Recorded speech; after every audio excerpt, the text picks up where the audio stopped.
Welcome to the Gaming Outsider Podcast. This week, Zack, Jacob, and I are taking a deep dive into last week's announcements of the Switch 2. Believe it or not, there's other news happening, like the announcements of the gameplay trailer for Marathon. As for new games discussed, I played a fighting game called Pocket Bravery, which was ported from PC to console. Mark stops by to tell us how much he's loving Double Dragon Gaiden Rise of the Dragons, which is getting free DLC this month. He also tells us about his experience with Star Overdrive on Switch, and Alyssa shares her impressions of a narrative game called Layla. This is the Gaming Outsider.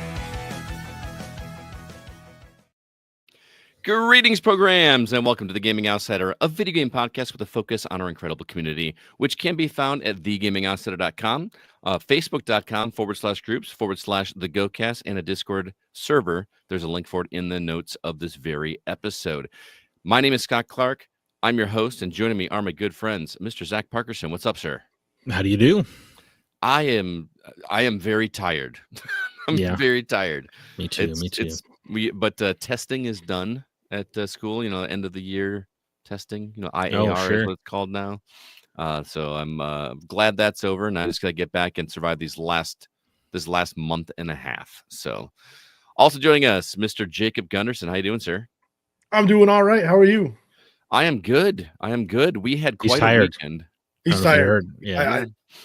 You My bad. kind of already knew how I am, but right. No. Jacob and I had quite a weekend. We spent what?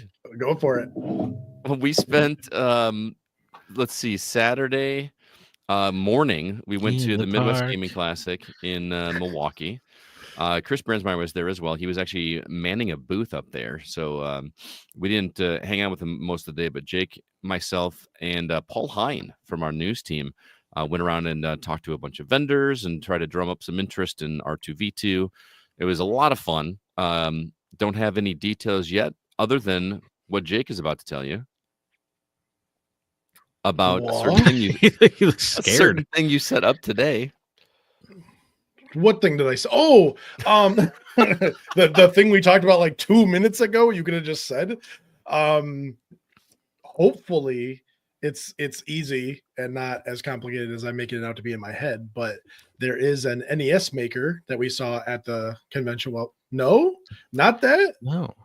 What? I was talking about the thing you set up online today. Just tell them. Oh God, R2V2 tickets are on sale. God, I've done like 4 things today for the Go. You could have just told me. I'm like a horrible segue artist apparently, because I thought I was being pretty clear, but I guess I wasn't. I thought we had an R2V2 part of the show for R2V2 stuff.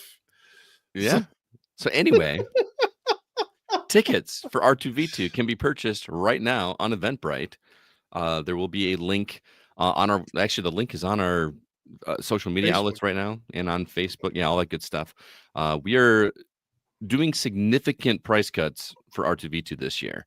So normal ticket price day of the event is going to be $10, but $10 for the event, $10 for the concert afterwards, or you can do a bundle for $15. But for those of you that want to get a jump on early, you can actually purchase a ticket right now for $5 or both for $10.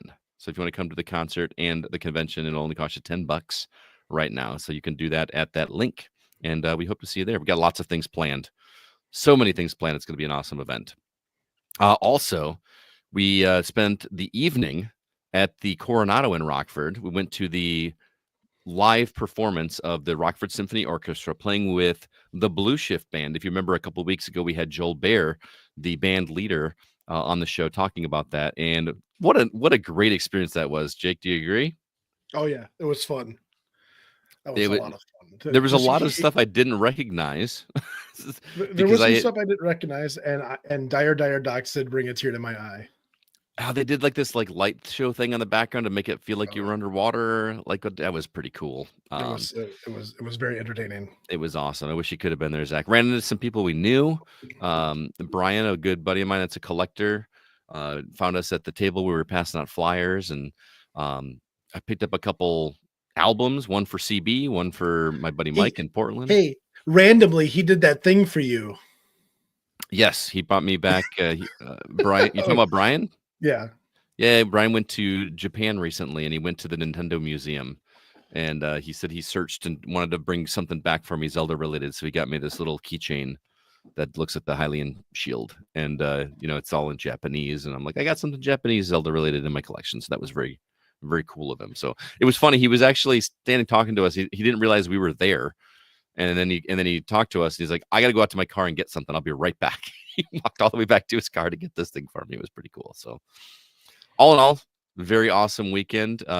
We had to move some arcade cabinets to the third floor of the Coronado. That was an interesting experience. We had an elevator. We did. You make it sound like we had to go upstairs. No, but well worth it. I was a little nerve-wracking driving. I've never driven a vehicle hauling arcade cabinets before. It's always been a CB thing, and I had to do it this time, and it was a little freaky. That truck was not the greatest. No, we had to borrow a truck from my brother.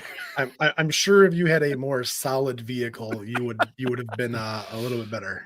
And shout out to Scott Calgaro. What's wrong with your brother's truck? Let's put him on blast. What's going on? Oh, he told me when I picked it up that it was a piece of garbage, but it was one of those where there was something on the left-hand side. Still a piece of garbage. There was something in the passenger side front wheel that until I got going like above 25, it was whining, like it was struggling to pull. And this is when I didn't have anything in the back of the truck. And I texted him and I'm like, dude, is this thing gonna fall apart on me? And he just texts back and says, LOL, no. That's all he said.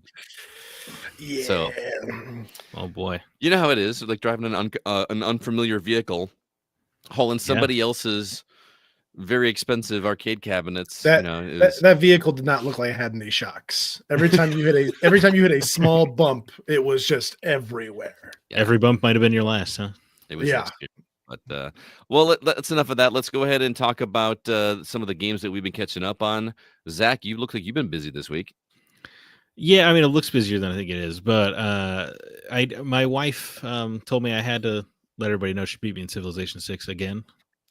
So that's 3 wins in a row to my 0. So that sucks. 3-0. Yeah, dude, I'm not. She's good. Yeah, I guess we now, found are a game. Are you playing on the same TV, like swapping controller style kind of thing, or what do you? Yeah, as I told you, as I used the excellent metaphor a few weeks ago when I was telling you, it's just like worms where you pass. Oh, that's right. Yeah, I do remember that. Back and forth. Yeah. So it's hot seating it. Yeah, it's fun. We were teaming up to try to destroy America in this last game, but I wasn't paying enough attention to her, guys, because I think she betrayed me and to dominate the entire world by religion. Wow, that does not sound like your wife. No, certainly not. But I guess that's why I didn't see it coming. Yeah, probably. So anyway, I can't wait to. I think in the next game, we'll try to get a nuke and just glass her. There you go. Right? Yeah, how that goes. That'll keep marriage together, right? Exactly. Yeah, they love that. So yeah, I had to mention that. That game's fun. It's a fun little afternoon activity for us. Mm-hmm. And then I beat Assassin's Creed Brotherhood on the Nintendo Switch. Now, did you mainline it? No. Well, no. So I do all the like the hidden temple areas. Yeah. Because you got to do those, like almost like Prince of Persia little puzzles. Yeah. The Templar layers and the layers of Romulus, and then I do all the decoding stuff to try to get to the code within the Animus little sub story. I always do that stuff, and then the story. So it's not. I wasn't doing like every assassination contract or anything like that, but a thorough playthrough. Nice. I haven't played those in a while. I've got the collection on Xbox. I should just go back. Well, what's refreshing about them is, they're 12, 15 hours or so. Mm-hmm. Very doable. And I have my new commute is about an hour to and from work. So I got like 2 hours every day of just nothing. There you go. It was pretty easy to blast through that one. And I mean, the ending, still phenomenal. I don't remember specifically. I actually did a recap, one of those recap YouTube videos of like the Assassin's Creed story so far that went through them all chronologically, not chronologically time-wise, not in order of release. And I don't remember. I just remember each one of them being like, wow, that's bonkers. I don't remember that being a thing. I don't know if it's true for the later games because I'm not as familiar, but for all of these, they always end on such a fun cliffhanger. Mm-hmm. A little exciting. The character gets stabbed at the end of this one. Okay. If you remember that. But anyway, Oh, yeah, okay. That was in the under the temple thing. yeah, Like, under the okay, I think Colosseum. I know what you're talking about. Yeah. Yeah, pretty Okay. cool moment, man. Was All those, pretty it was cool. it was so fun when those games are coming out. Every year you're like, what's gonna happen next? Mhm. Yeah, good Kind of missed stuff. And then a little bit more Assassin's Creed Shadows. I am some problems are surfacing, but it's still very, very good. It's just like there's not really much to do outside of assassinations. Yeah. If that makes sense. Like it's just nonstop assassinating. Especially you like kind of playing it concurrently with Brotherhood, where the missions sort of switch up. Sometimes you're doing a flying machine, or Yeah. you're just kind of doing some different stuff. But here, in Shadows, it is just assassinating all the time. There's not really anything else to do, Mhm. which is fine. But it's hard to complain too much when the stealth gameplay is so much fun. It is just like occasionally you would like a little bit of a break. Mhm. Does that make sense? I understand what you're saying, and the world is so big too. Yeah. Um, the one thing that's missing for me in this game, and this sounds like I'm being lazy, and it's really not, is you can have the little breadcrumb trail, like the Dead Space thing that tells you the direction to go. Yeah, the little Pathfinder. Yeah, I kind of miss the click the stick, and your horse just follows that path automatically. Well, guess what just got patched in today? Get out, really? Yeah. No. Okay. And your horse can sprint through towns now. Oh, that was so annoying. It's so annoying. Because like if you ever try to go off the beaten path and just like go as the crow flies in that game, Uh-huh.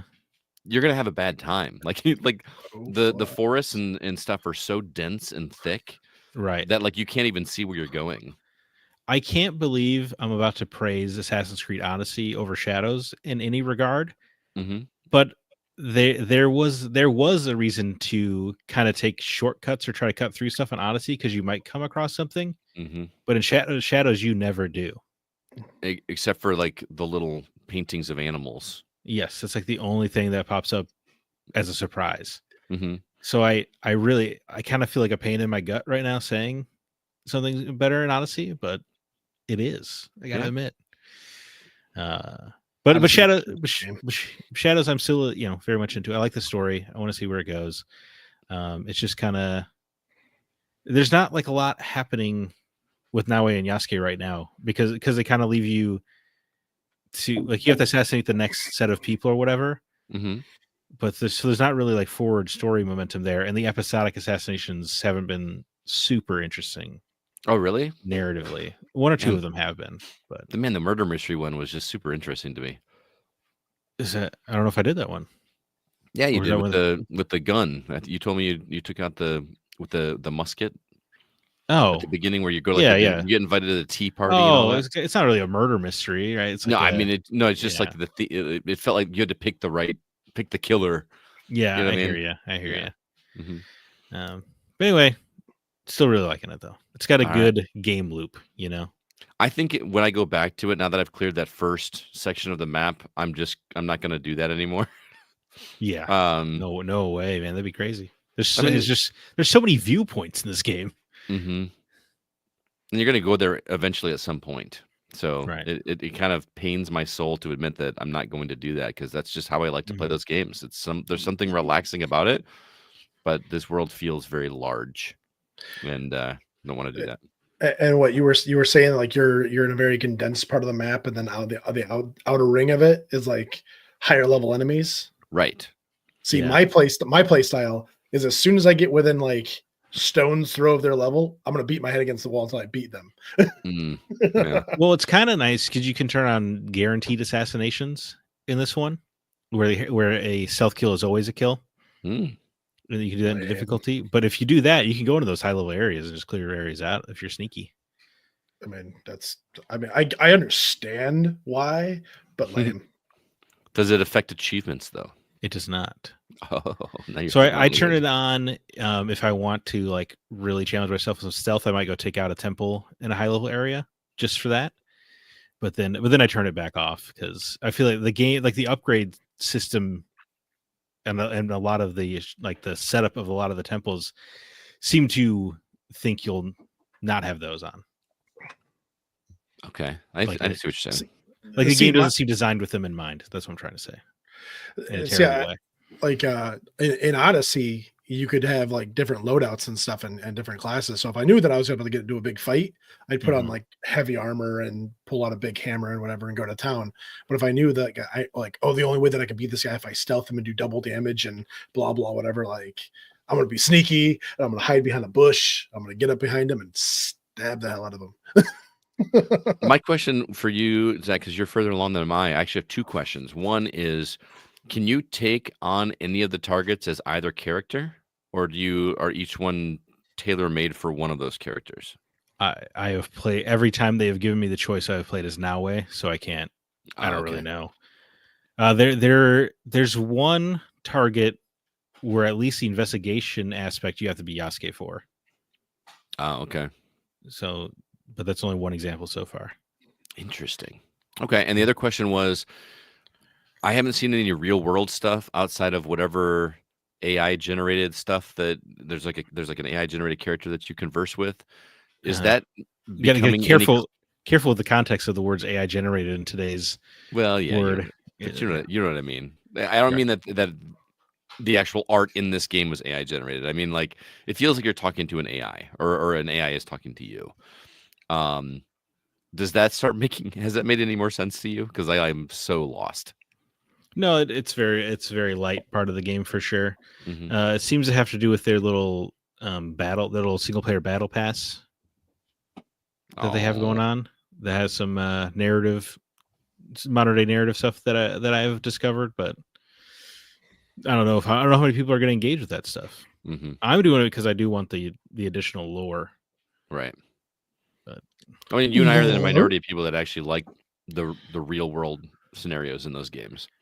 I wonder if there's a silent, big giant group of people out there that actually do like it. Oh, glad you're digging it, man. Yeah. Anything else? And then last but not least, I finally beaten Kingdom Come Deliverance 2. Very satisfied with it, I assume? Yeah, yes, of course. Yeah. Took me about 90 hours to get Holy credits. cow. Yeah, it's a beefy boy. Did you platinum it? That's a good playthrough. No. That's a good playthrough. That's a huge game. But you know what, Jake? This game earns every minute of it. It's so good. Yeah, perfect. No, I absolutely did not platinum it, Scott, because the platinum requirements are out of line. Oh, really? What did you pay for it? I think $200 for the you got the special pack. Yeah, I got right? the collector's edition. Yeah. Okay. I mean, I see what you're saying. I don't do dollars to minute or hour ratio though. That's not a fun way to look at it.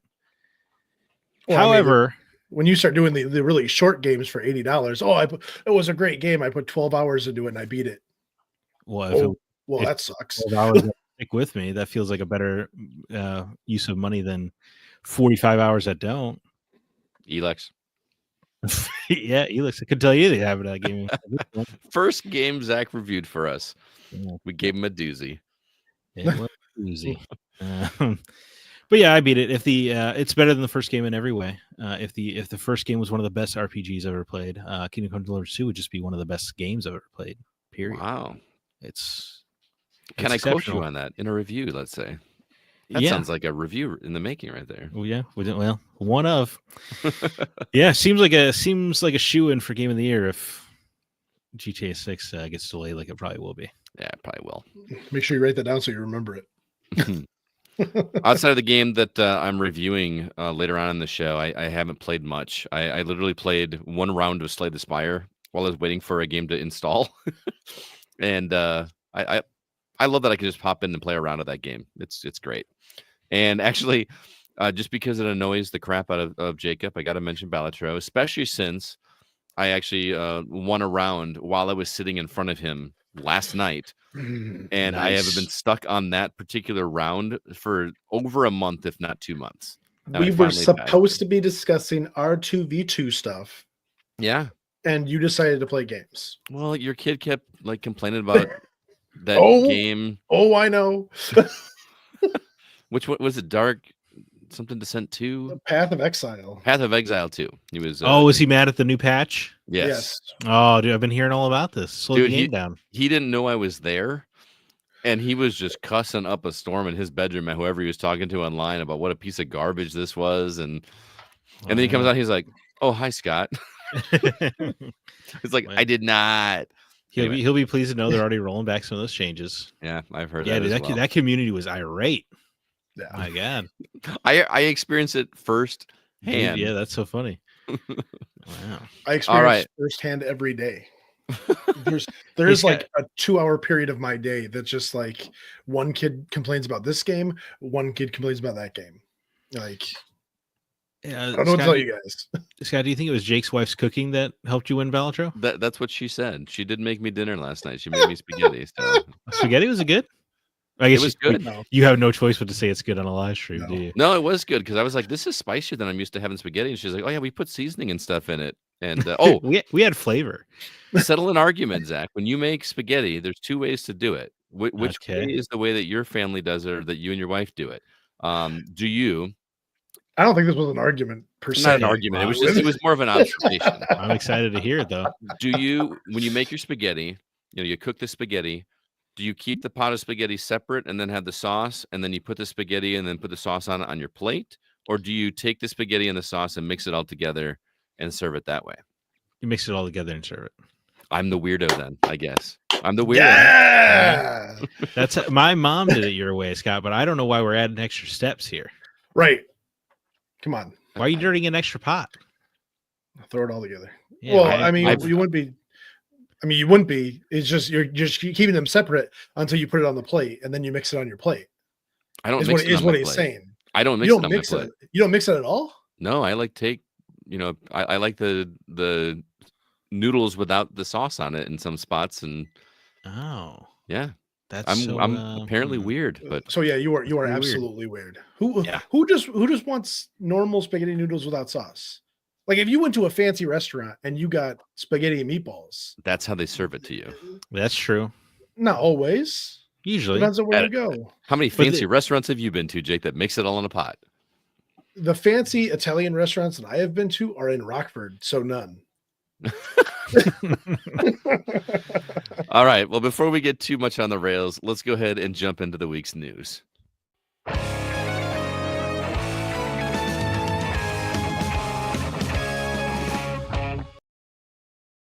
Clearly, the big news of the week is the Switch 2 announcement, but we're going to save that for our From the Outside In topic because that's going to be a big one. So here's what happened in the world of gaming according to the Gaming Outsider this week, and the news that you can find on thegamingoutsider.com. We got announcements for a game called Moros Protocol on PC later this year, Captain Wayne, a game called Witchbrook, Mind's Eye. There was some news about Split Fiction breaking 3 world records. Another game was announced called Deep Fringe. The Cecil, The Journey Begins, which is available now on Steam. Karma, The Dark World, which Mark reviewed for us a couple weeks ago. Love that game. It's getting some really huge success. And then obviously there's talk about the tariffs and affecting Switch 2 and all that good stuff. Any of this? And Marathon. There was an announcement for Marathon, which I completely forgot that was a thing. oh yeah, I just completely spaced out on it. And they dropped like a teaser trailer. It's weird that we have teaser trailers for games. It was a trailer to announce the gameplay trailer that's coming up next week. I was gonna say they did a teaser years ago, right? But now this is a teaser that they're teasing something else. Yeah, that we're gonna actually see what the gameplay is because we don't This know. weekend, So, Jake, any of this stand out you want to talk about? These Split Fiction world records are crap. Come on. Okay. Most sold local co-op video games within 1 week of release. How specific do you need to be? I mean, the Guinness World Records always are. I mean, come on. Like for one, it's local. It's a co-op game, and then it's sold within the release. How many when's the last local co-op games are there? When's the last time we've had a local co-op game even be released like this? Come on. I mean, of course it's going to break. They were records. all their games, right? yeah, of course it's going to break records. Most sold local co-op video games within 48 hours of release.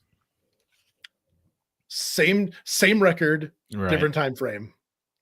Hey, I'm not poo-pooing on them. It's most played local co-op video game on Steam. It's Steam. It is an online streaming service, or not streaming service for a game, but it's not physical. It's online. Oh, you're saying like not a lot of people play Right? co-op Not a lot of dude. at their I at just their bought computer? I just bought this game on stream, dude. You should come over. We should play it. No, that's Steam, but it, yeah. it takes a very select group of people to to go like, oh yeah, let's go over and play the local co-op video game that just came out. Yeah, I'm not mad at it though. I'm real happy for that team, and Joseph Ferris does seem like a pretty nice guy, and I'm glad they're um, doing well. I'm glad any game does well. I feel I get. like when you start making the records so specific, Well, it's not it like kind they of asked them defeats the to. It's not like purpose. this. Hey, can you make a category that we can somehow I, Well, they guess? might. I, No? come on. I thought you could pay for them to come verify a specific record. Tommy Tellerico, I know, did. Oh, did he? Again, I don't know Yeah, enough about it, but that's you can. interesting.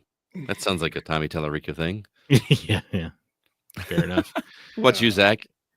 Yeah, like you said, I mean, most of the news this week is dominated by Switch 2 or the games or the pricing or the tariffs or the blah blah blah.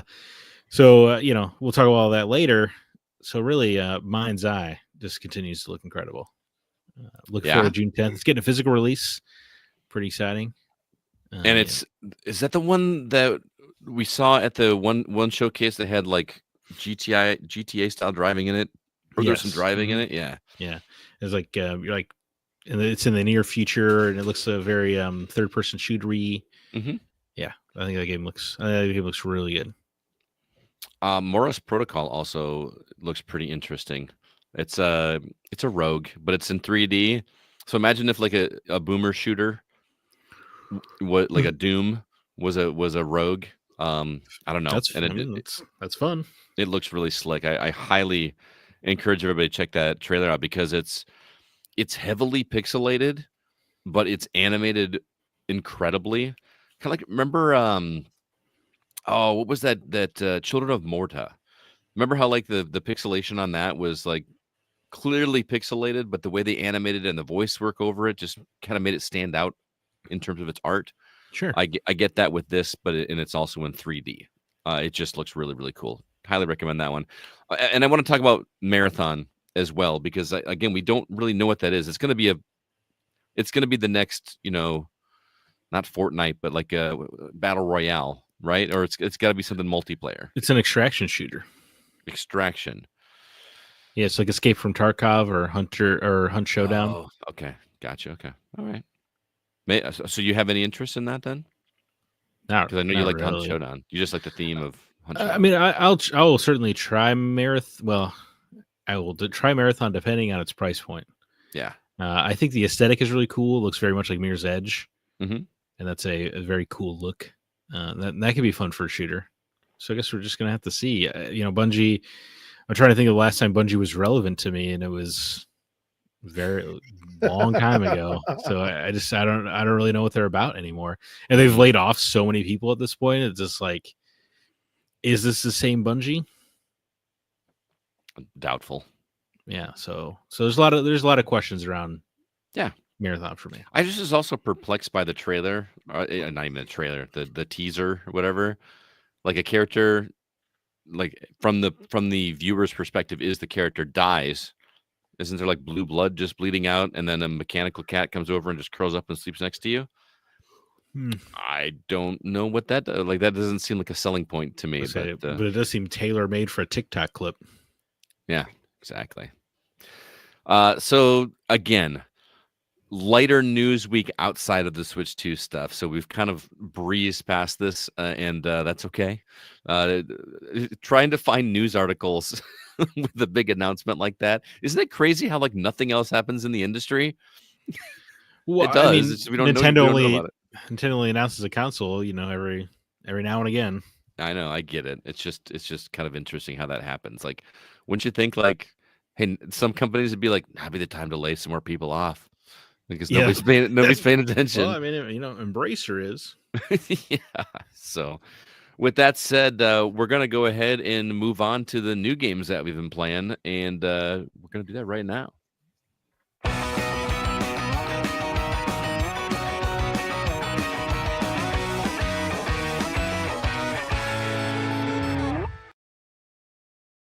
Mr. Parkerson, what can we pick up next week? Wow, Mr. Clark, thank you for that kind introduction. Off the top, we got Song of the Prairie coming to PS5 April 12th. Forever Skies comes to PS5 and PC April 14th. It's a space survival game. Lost Records Bloom and Rage Tape 2. It comes to PS5, Xbox Series consoles, PC April 15th. Chains of Freedom, kind of a XCOM-like tactical game, comes to PS5, PS4, Xbox Series consoles, PC in April 15th. Lush Foil Photography Sim. We have hit new levels of simulation games. coming to PS5, PS4, Xbox Series consoles, Xbox One, and PC April 15th.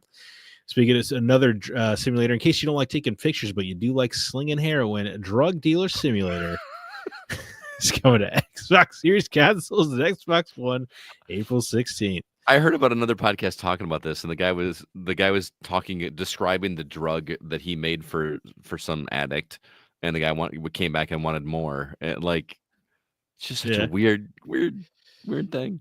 I love freedom of speech. Mandragora Whispers of the Witch Tree is a awesome name for a game. And that's a 2D Souls-like coming to PS5, Xbox Series consoles, Switch, and PC April 17th. I love when games skip PS4 and Xbox One but still come to the Switch, because it's like you're already making an inferior version anyway. The thing about that game that really stands out to me too is the animations. I think it looks gorgeous. Like when a character attacks, it doesn't just like very quickly go back to its resting. It's almost like it has this deliberate movement back to its rest. Yeah. That really stands out to me and makes it look like it's going to be very deliberate in its movement. And I'm very intrigued by it. And I'm like you, that I like the name. Well, yeah, Whispers of the Witch Tree. That's cool. Mm-hmm. And then, like, if you watch the trailer, it's like discover the secret of the witch lantern. I'm like, I do want to know the secret of the witch lantern. Yeah. There's a lantern. Like... Indiana Jones and the Great Circle comes to PS5 April 17th. Rusty Rabbit is it gave me SeaWorld Dig energy, but as a bunny rabbit. Coming to PS5, Nintendo Switch, and PC April 17th. Soul Slinger Envoy of Death has you playing as a gunslinger in limbo fighting an evil cartel. Coming to PC April 17th. And then Tempopo, a musical rhythm game, comes to Xbox Series consoles, Xbox One, Switch, and PC April 17th. Did you guys, first of all, before I ask you what you're excited about, did you see the Indiana Jones trailer with Troy Baker and Nolan North? I did not. Dude, it's really a lot of fun. Yeah. You know, just Nathan Drake basically welcoming Indiana Jones to the PlayStation family. Oh, that's kind of cool. That's pretty clever. It was very clever. But Jake, are there any games on this list that stand out to you? Rusty Rabbit looks fun. I mean, it does for sure. Not the one I was expecting. I think Forever Skies is one that I've already been looking at for the PC. Mm-hmm. Even though it says it's for PC. Is this the same one I'm thinking of? I don't know. But no, definitely Rusty Rabbit. I'm gonna give that one a try, maybe. Huh. All right. What about you, Scott? Which one did you, Scott? Which one did you think I was gonna do? Well, no. I'm a little confused because I feel like it wasn't on last week's and it wasn't on this week's. We're south of midnight in this. Is that that was on last week's? Talked about it. Did we talk about it? Yeah. But that was the early release, right? Or was that April 8th is the street date. Okay, so I can go get it now. That's what you're saying. Okay. Yes. As of this recording, you can go play South of Midnight. All right. So I will be playing South of Midnight for sure. For sure. Yeah. But on this list, I'm kind of torn because I think Mandragora, Whispers of the Witch Tree, looks awesome. But you say Souls-like, and I know I'm going to suck at it. Mm-hmm. And I'm also intrigued by Lost Records Bloom and Rage because you and Alyssa talked that one up quite a bit. And now that both are out or are going to be out, I'm more inclined to do it so I can play the whole thing instead of wait for the second act. Oh, okay. Yeah. And especially since there's only 2. You know, it's not like I gotta wait for 5 episodes. That was only like 2 months ago. Like, right. How long have you been waiting? 2 months. Well, that's what I'm saying. I wasn't that inclined to rush through and play it at release and then have to wait. Now that they're both out, I can play it at my own pace. Does that make sense? Understood. Yeah. What about you, Zach? Yeah, I think it's actually a pretty good-looking week. I think Chains of Freedom, I think, looks like a fun tactical game. But dude, Mandragora looks awesome. It really does. Like, it looks very unique. Lost Records, I want to see where it goes. You know, Soul Slinger, obviously. What am I going to do, man? It's a cowboy game. You're just like morally obligated. Yeah. Well, it's been on my Steam wish list for a while, but Okay. I don't want too many early access games at a time. But I think if I had to pick one game, it probably would be Bloom and Rage Shape 2 because I really do want to see where it's going. Okay. Because I'm ready for the cliffhanger to get resolved. But dude, there's something about the look of Mandragora. Yeah, I know, right? It's just there is a demo available for that game, so you could check it out. Maybe and just see how awful I am at it. And okay, yeah, I'm out. I think maybe because it's 2D, because you're really good at 2D games. Maybe. Yeah, I've never tried one of the 2Ds. What were some of the ones that there was one that you played? Salt and Sacrifice. Salt and Sacrifice, and I never tried that one. But this has a cooler look to it, and a kind of a more interesting tone as well. Yeah, I just want to see how it feels because the movement of those characters just looks so interesting. Like I'm so used to 2D games like that being very quick and very like reactive, and this is almost giving it that not video game feel in terms of controls, where like the character moves kind of how you would imagine a real person would move in those situations instead of I'm gonna double jump. Definitely, yeah, I get you. Yeah, so kind of like a weird comparison, but I feel like Kong Survival Instinct had a little bit of that. Yeah. No, I totally that because you weren't a superhero in that game, right? You know what I mean? You were just a normal dude. Yeah. But this seems like that movement, but with a guy with a badass sword and a bunch of other stuff going on. So yeah, dude, maybe Mandragora would top the list. Yeah. Did I just inadvertently convince you? No, I think I'm gonna play the demo for sure. See how it goes. Yeah, and what was that? I was just trying to remember which platform. It's on everything. Will the demo be on everything or just on PlayStation? Yeah, I have it loaded on my place. I think it's on everything. Okay. I don't see why it wouldn't be. And then Soul Slinger, unfortunately, has a problem of I have found FPSs to be the only thing I don't really like playing on handheld. Oh yeah. I've still got to give that game that you love so much a try now that I have it on Xbox. Wild Bastards, because man, playing that on Switch just did. Yeah, there is just something about FPS on a handheld that just. I'm hoping that's what my issue was because it seemed like a really neat idea. I just could not. The movement did not feel good to me, and I need to give that one another shot. So. All right, well, I'm going to throw these guys for a loop here really quick because I've got a game that I've neglected to put on the format that I want to talk about. If you guys want to check out the trailer while I'm talking about it, this game is called Pocket Bravery. Joel Solinsky from our writing team is actually reviewing this for us because he is a massive fighting game fan. I was going to say, I thought it was a fighter, so there's no way you could have played it, right? That doesn't sound right. I mean, I played it because the developer, when they sent us a code to give to Joel, they sent an additional one so that we could play online together, which we haven't done yet. So this is just me experiencing the single player portion of a fighting game. And also understand that when I am talking about Pocket Bravery, I am talking about this from the perspective of somebody that is not good at fighting games. Just to be 100% clear. This game sucks. I always lose. It's too hard. It is hard, but not in. I'm not playing it. Called it. It is hard. There's something with me. I don't know if it's because I'm getting older, but the timing aspect of things is really frustrating. So let me get to that in just a second. So this is a fighting game that is sprite based. So the characters, if you look at them, if you guys can pull up the trailer, I didn't put it in there. It is sprite based, but the movement feels very modern.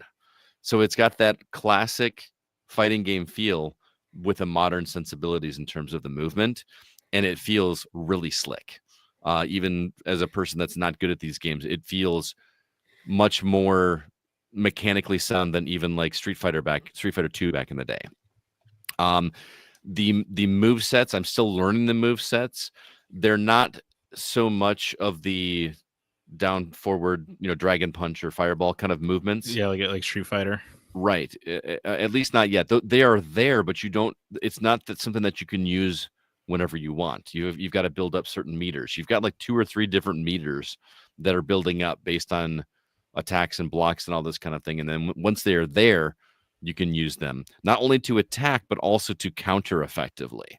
And that's where my timing issue comes in, is the countering, because in order to do a counter correctly, you have to be blocking, which in true fighter game form, you hold back or back and down. But you have to do that in conjunction with a button press, with 2 button presses. So you have to be holding back and time the 2 button presses as the person attacks you in order to counter correctly. And what I did is before jumping into the actual game is I jumped into the tutorial, Oh, which smart. yeah, because I'm like, I'm not just gonna jump into this. Like so I couldn't pass the second stage of the tutorial, man, because like it's one of those where like they try to teach you these moves and they won't let you go on until you do this Yep. move. So like I was supposed to do this counter block thing and I couldn't do it. Again, I'm terrible at these games and this is not a fault of the game at all. So I gave up and went into the story mode. Now, story mode is different than arcade mode. To me, arcade mode when you're playing a fighting game is the story, right? You pick a character, you follow that character's journey through whatever until you fight the final boss and come back.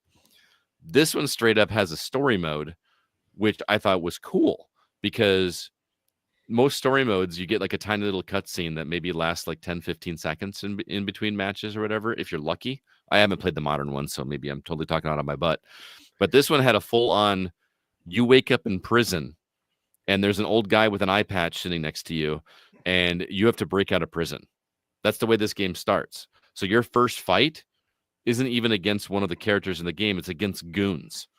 And like, which is cool. I've never experienced that in a fighting game. So I was super intrigued. I was like, this is kind of interesting. I'm actually going to fight my way out of this. So I won these matches. I don't think I was supposed to. I think I was supposed to lose because after I won like 3 or 4 of them, like they keep your health the same, right? And then they threw another one at me that like I was hardly doing any damage to no matter what I did. It was like clearly I meant to, lose this fight. Got thrown back in the cell and I had to figure out another way to escape or whatever. So that was cool. And then once I get out of there, then I'm on a revenge mission to try to get this guy that wronged me and put me into prison. And the story gets incredibly weird after that. I can't even explain to you what's going on. There's a female character that joins your crew, and then you just do random things. But again, it's not you doing it; it's all watching it in cutscene, like still frame cutscene with dialogue, and you just have to kind of go through the dialogue and do it. But I mean, you're just going out to dinner and having a conversation at dinner in between. Like I'm like, can we go fight? Like I was very confused. So like, it's like a visual novelty. Yes, it's very Yeah. visual novelty. And at Okay. first I was like, okay, this is cool. I can get into it. But the story started making less and less sense to me. And they start talking about things as if you know what they are. Like you have to channel this inner power or whatever. Is this part of like a bigger anime game franchise or something? If it is, I'm not familiar with it. I Okay. don't know anything about it. Does it look familiar to you at all? Like I'm not. No, I mean, Jake, you're an anime guy. Does this look familiar to you? So I was enjoying it, but then I started getting fatigued by the cutscenes. Like I'm talking sometimes a good like 3-4 minutes of, which doesn't sound like a lot of time, but No. when like all you want to do is fight to try to play the game, it was a little like, come on, let's go. I mean, I guess if it's not holding your attention for 3 to 4 minutes, that's not a good sign. Well, it's also like, do you ever play a dialogue heavy game where you're afraid to speed up the dialogue because it's going to just make it disappear? Sure. Like I've had this happen in this game where I've missed dialogue, so I'm like afraid to do it. So I'm like very cautiously tapping the dialogue so I don't miss anything because I'm trying to understand the story. Yeah. But then it did something to me that really bugged me. I came to this castle where I was supposed to confront these guys, and these guys came out to fight me. And it's a 2-stage fight because I'm with this girl. And this part's actually kind of cool. You get separated from the girl, so you're fighting one fight as your character. And when you win that, then you switch over to the other character and have that fight with her, which is happening in tandem with your fight. So you kind of like rewind time a second. You know what I mean? Yeah, that's fun. And it's cool because then you're playing both characters. So this is how they kind of do their Mortal Kombat thing. You know what I mean? Like the recent Mortal Kombat things where like you play as different characters, but it's all together, and that was really cool. So I beat the first fight, lost the second fight, and I'm like, oh, okay. Then it says you want to try it again. So it just continues the story. It makes me go through the entire cutscene dialogue again. Yeah, brutal. Which But you can skip it though, right? Or just tap through it? You can tap through it, but yeah. I'm sorry, I should not have to do that. So right. I promptly gave up at that point. So Monster Hunter Wilds is kind of the same thing, but they did not stitch their conversations well. together. And so you'll have a character talk, and as they're talking, they'll be like, "Oh, you need to go hunt this monster." Just in the middle of a And conversation. make sure you catch it. Oh, there's like big pauses. Oh yeah. Like every time someone Oh. finishes a sentence, there's like this huge pause, and I'm like, well, if I hit the skip button, I know it'll go to the next comment. But if I wait too long and hit skip, it'll completely skip the next person who's Right. talking, and then Right, I'll right. miss something. So sometimes, Thankful- I'm sitting there and I'm like mashing the button trying to get through it. But Right. Thankfully, there is an arcade mode, so you can actually just go through like a typical, fighting game. Like pick your character. I haven't given that a try yet, but it is there, and I haven't tried the multiplayer. I'm gonna do that with Joel, and then report back. Or he'll report back. He's gonna do a full written review on it. So he is enjoying the combat so far. He thinks the story is bonkers as well. But well, we might not be the target demo here at the Gaming Outsider. we're not. I wanted to Ray. mention it, and I'll give Joel an option to give his full on thought. So don't take my words as a reason to avoid this. If you like fighting games, I feel like this is one you should check out. I'm no expert, clearly, but the stuff that they're doing feels really interesting. There are so many moving parts in this fighting game. We've come a long way since Street Fighter 2 and Mortal Kombat. Those games feel so simple by comparison in Yeah. terms of the mechanics going on with this. I mean, even like when I got into the Street Fighter 2 Alpha, era where you have like 1 meter that builds up and then you can do a super move. That was complicated. I feel like there's like a whole generation of fighting games that I haven't experienced, and now I'm trying to play catch up with a new one. So it is, man, the animations are gorgeous, and when you pull off something, it looks rad. It's not just like, okay, I'm gonna do a fireball, and then they kind of get thrown back. It's not just that. They're like, your counters do really flashy things. It feels like it does more than what your button press deserved it to be. Does that make sense? yeah. It feels very rewarding for pulling off those things, but it's not so much about a complex, you know how like Mortal Kombat had to like hold back for 2 seconds and then ring around forward. They're not that complex. It's traditional down to back or down to forward with 2 buttons, and it just feels pretty rewarding. So Pocket Bravery, if you're a PC player, it's been available for quite a while, but it is coming to consoles officially, and I think it's worth checking out. So there you have it. Also, Mark and Alyssa stopped by to talk about a couple games. We're going to play those reviews for you guys right now. Thanks to those two. Really do appreciate it. Remind everybody one more time about our social media outlets, facebook.com/groups/the GoCast. Discord, there's a link in the show notes for that. Drop us a review wherever you listen to the episode. It helps us get the word out there. And also, please check out our website, thegamingoutsider.com. You'll find all of our news articles. We are updating news every single day, and we are also having reviews posted as often as they come in. This week, you can read Thomas's review of Ramos's Call, Twisted Timing, Mark's review of Urban Jungle, Zach's review of Tomb Raider 4-6 Remastered, and also Mark's review of Tiny Garden. And the big one here as well is Zach's personal favorite games of 2024. He put together his top 10. Highly recommend going and reading that, even though you already know what number 1 is. I mean, we all do. It's still a good list. There you have it. With that, let's go ahead and jump into our From the Outside In topic.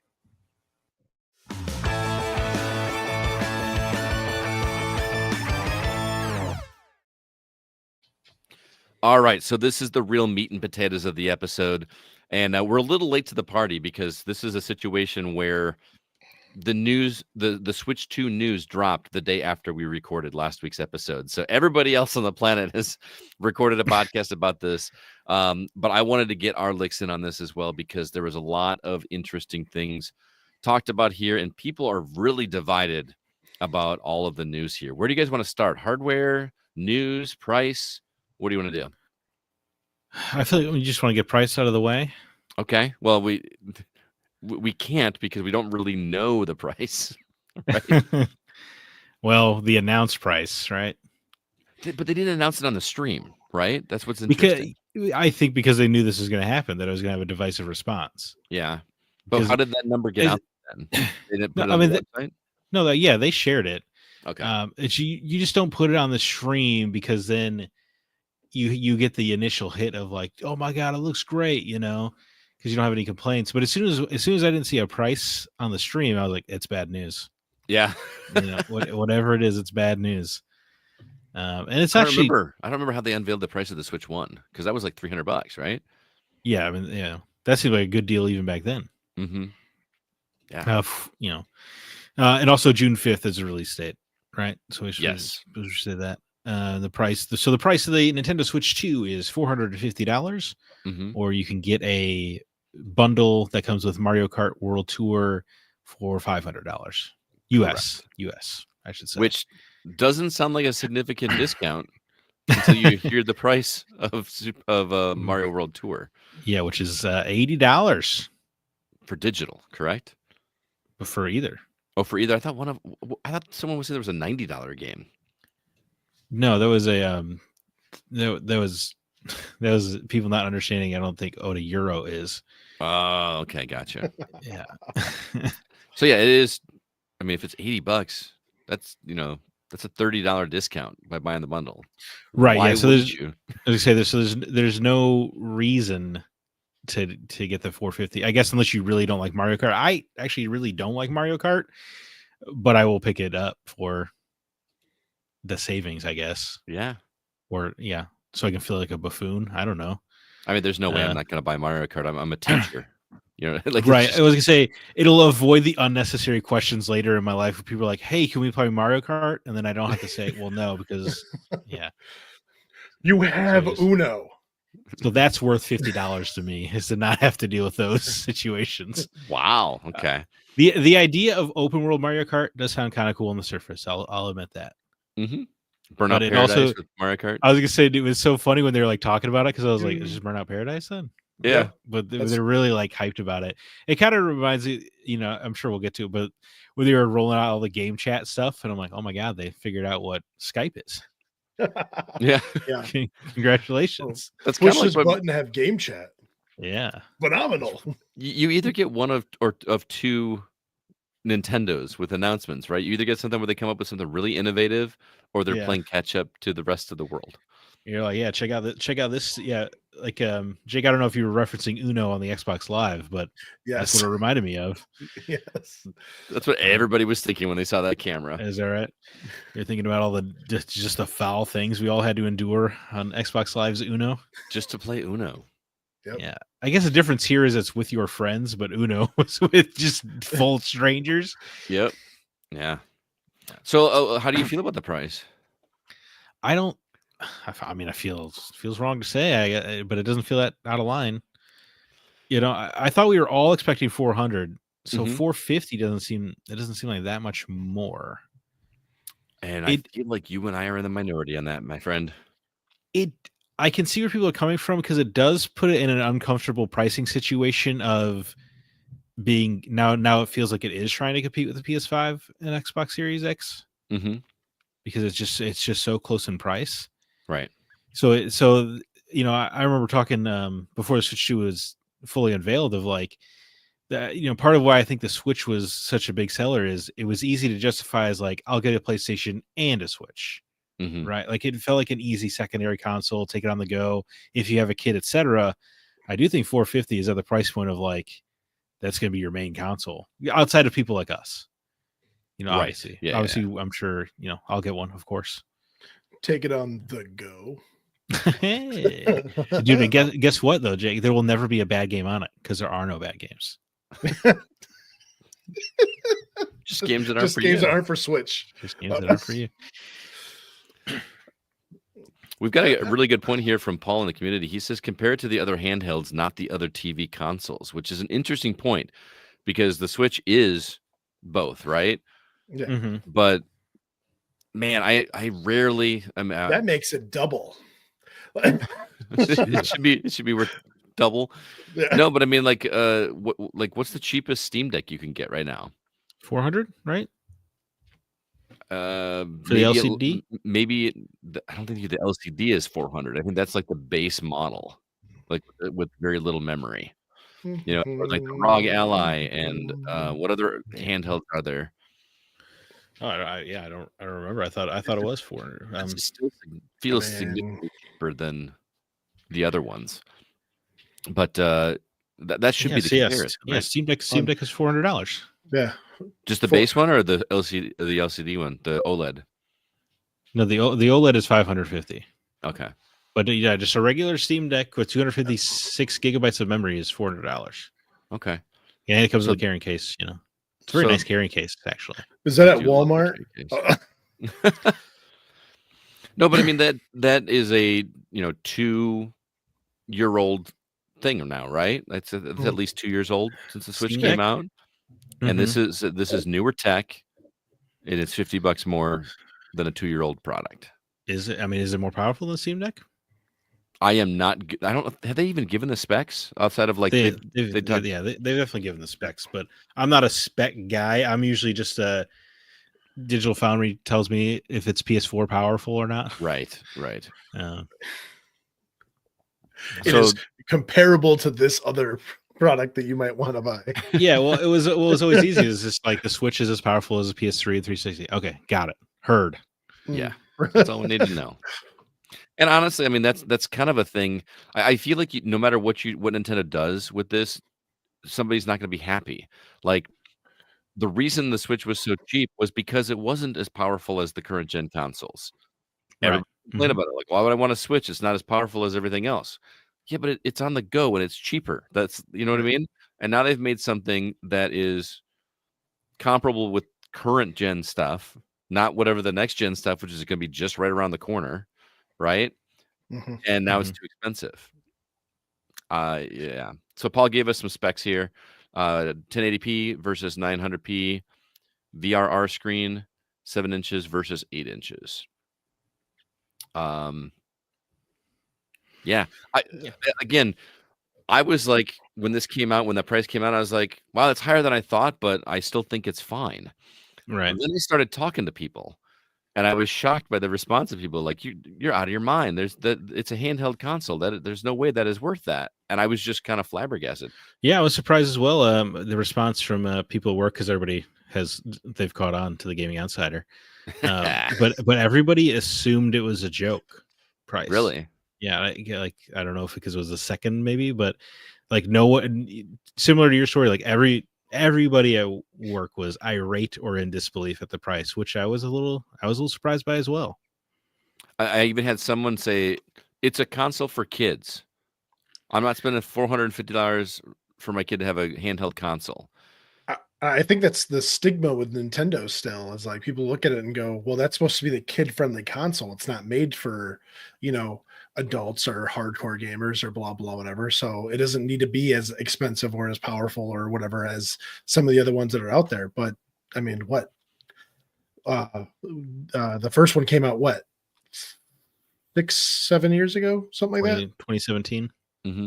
Yeah. Okay. So 8 years ago. Yeah, you're talking about like there were 10-year-olds then who are now old enough to be adults. Mm-hmm. Like, so come on. If you loved the Switch then, you're probably going to love the Switch now. Well, and it's cute that I'm not talking about anyone specifically, but that people are going to complain about this price. Here's looking like at they're you, not guy. going to they're not going to buy it. There is no way this thing is. I mean, I think it went on sale in the UK. And it sold out in seconds. The pre-orders. Yeah. Again, of course, selling out a pre-order is a useless metric. I'm sorry, it is. In the modern market, everything that has a pre-order sells out. So that's not. I'm just saying that's not every comic book sells out of a first printing. It's a useless metric. It's part they've built it into the marketing scheme so they sell out of pre-orders. Oh, okay. Like I know that is definitively true for comics because of my job, but. Like so that is absolutely so I'm just saying selling out of pre-orders means nothing to me. Fair enough, but still, well, yeah, you get pre-orders, you get a solid number of how many are going to get picked up. So you send that amount, and then they all get picked up. Oh, we sold out. Sorry, my bad. But Scott, yeah, I'm sure the Switch 2 will be a big hit off the bat. I don't. People like to complain about prices a lot. And yet the consumer has shown over and over again they have no restraint power. Yeah. Right. I was going to say, I think me and Scott talked about it in the car on the way to MGC. Like, it doesn't matter what the price is going to be. You're still going to buy it. Like, if you want it that badly, you're still going to get it. Well, and They- the people are arguing that the price is too high, and my argument to that is that the correct price is what people are willing to pay for it. If people Right. are willing to pay $450 for the Switch 2, then that is the correct price. Mhm. That's Sure. that's how the market works. If there was an absolute boycott over it because of the price, then yeah, it's overpriced. It's way too much. But Gamers it's Right. I not mean, are think that- think about the hypocrites. right. Like think about the 3DS. Right. They had to drop by $100. Within the first year because Mhm. nobody bought any. They did after that. So, that's how the well, yeah, market I'm works. just- Like, okay, yeah. So yeah, that's how the market works. But so the consumer had power not even too long ago. But maybe it's because the age of the internet with all the fear of missing out advertising. But it doesn't seem like anybody can hold back anymore. Right. I mean, yeah. I mean, self-control. Come on, people. You want something Right, I done, mean, have a little self-control. You want the I price of buy it. I buy less new AAA games because I think $70 is too much to pay for them. Mhm. So I am more selective. So with $80 Nintendo games, I can't imagine buying any of them that don't have Zelda on the box. I don't Right. care about any of the franchises enough other than Zelda. And it's too bad because like there are some the Donkey Kong game, for instance, I think looks pretty fun. Uh-huh. I don't want to pay $70 for that game. I mean, yeah, neither do I. I don't. I mean, I don't know how big it is. I don't know. I assume every part of the internet has already made the Donkey Kong gorilla, like Red Faction gorilla joke. I heard it on another podcast this Yeah, week. Yes. Yeah, I was gonna say it's. I mean, it's too obvious for it not to have been out there. Hmm. But that was the first thing out there because the game looks like Red Faction gorilla, but it stars a gorilla. You see, so It Donkey Kong does. gorilla. So, But at least they did do a pun for the game's title, Donkey Kong Bonanza. Right. Shout out to them. But yeah, it's, there's not enough Nintendo properties I care enough to pay these new prices they're charging. Hmm. But I don't know. Nintendo's been finding itself in a really weird place lately. They've been kind of getting a little greedy, haven't they? I apologize. I don't want to kid myself. I'd probably pay $80 for a 3D Mario game. Oh yeah. I'm just gonna be Yeah. honest. But I mean, but Mario 64. getting greedy. I mean, I know it's easy to say that about the company that's worth, more than Jesus at this point. But It- people will pay it. Again, it comes down to what the market is. It's not the idea that they have money and they want more money. It's the fact that the decisions that they are currently making with their products and the things that they are doing to other people just seems very like they have more money than what they could probably ever need. And there's no reason for them to try to stockpile even more than that. So the decisions they're making with their products and their games and how they associate themselves with the public just seems backwards almost. I think you're underestimating how corporations think, man. That is Well, that's- exactly what they want to do. But that is what I'm saying. Nintendo is moving. They're moving away from that kid-friendly, hey, like everyone's welcome, to this corporate monster Mhm. that we see some of the other ones becoming. And it's weird to see Nintendo, because Nintendo was always that one that you could like, no matter what, they were always going to be playful. They were a toy store. They were this. They were that. Like whatever. And now it's just like a soulless corporation. Did you speaking of them becoming more soulless, did you see Doug Bowser's quote today? I No. did not. He said, I understand the Switch 2's pricing is too much for some people, and that's why we have the Switch available. Oh, that comes across a little bit like, don't you all have phones? I mean, that's very Don Matrick, the Xbox. We have a product for the people who can't afford Xbox One. It's called the Xbox 360. Yeah. It's Oh. the same energy. Ooh. So that's not good. And his name is No. Bowser. Yeah, maybe he's just playing into it. Yeah. How Wow. dare he stand That where is- Reggie stood? That is not a good quote.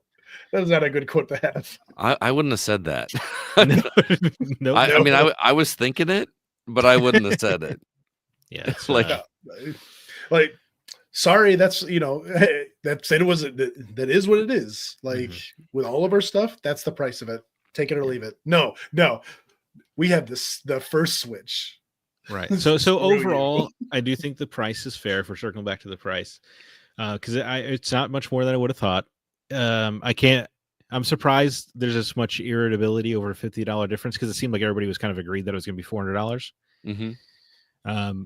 But I don't know if it's a good business strategy or not, because because it does seem like they're playing a little bit more to the adult market. Had like games like Borderlands 4 and Star Wars Outlaws announced, so it feels like it's skewing a little bit older. I know Switch had games of all varieties, of course, but it's because like I feel like if you're a young adult and you like the Switch, it's going to be pretty easy to just get sold on a PS5 for $50 more, right? Yeah, where your friends are probably going to be playing online, and it's Yeah. going to be a more streamlined online experience. Although they are doing things, they're taking some steps there. Right, for sure. I can now run a blender while I'm playing my game. Apparently, Yeah, thank God. That was a little. It felt, dude. It had a lot of the late night 2 a.m. infomercial energy going on. it really did. Yeah.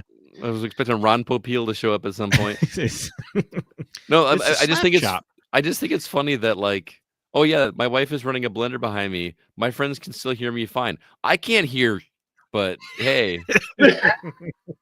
But at least they're having a good time. yeah. Like that's all I could think is like, because like my thing with my wife is, and she's not here, so I can actually say this time. She's out of town. Yeah, she's not watching this. She loves to vacuum when I'm trying to do something that requires me to listen to it. It's like, I've come to like despise the sound of the vacuum. Like a Pavlovian response. Seriously, we have a Roomba that does the vacuuming and everything, and she still vacuums after that is done. I don't understand.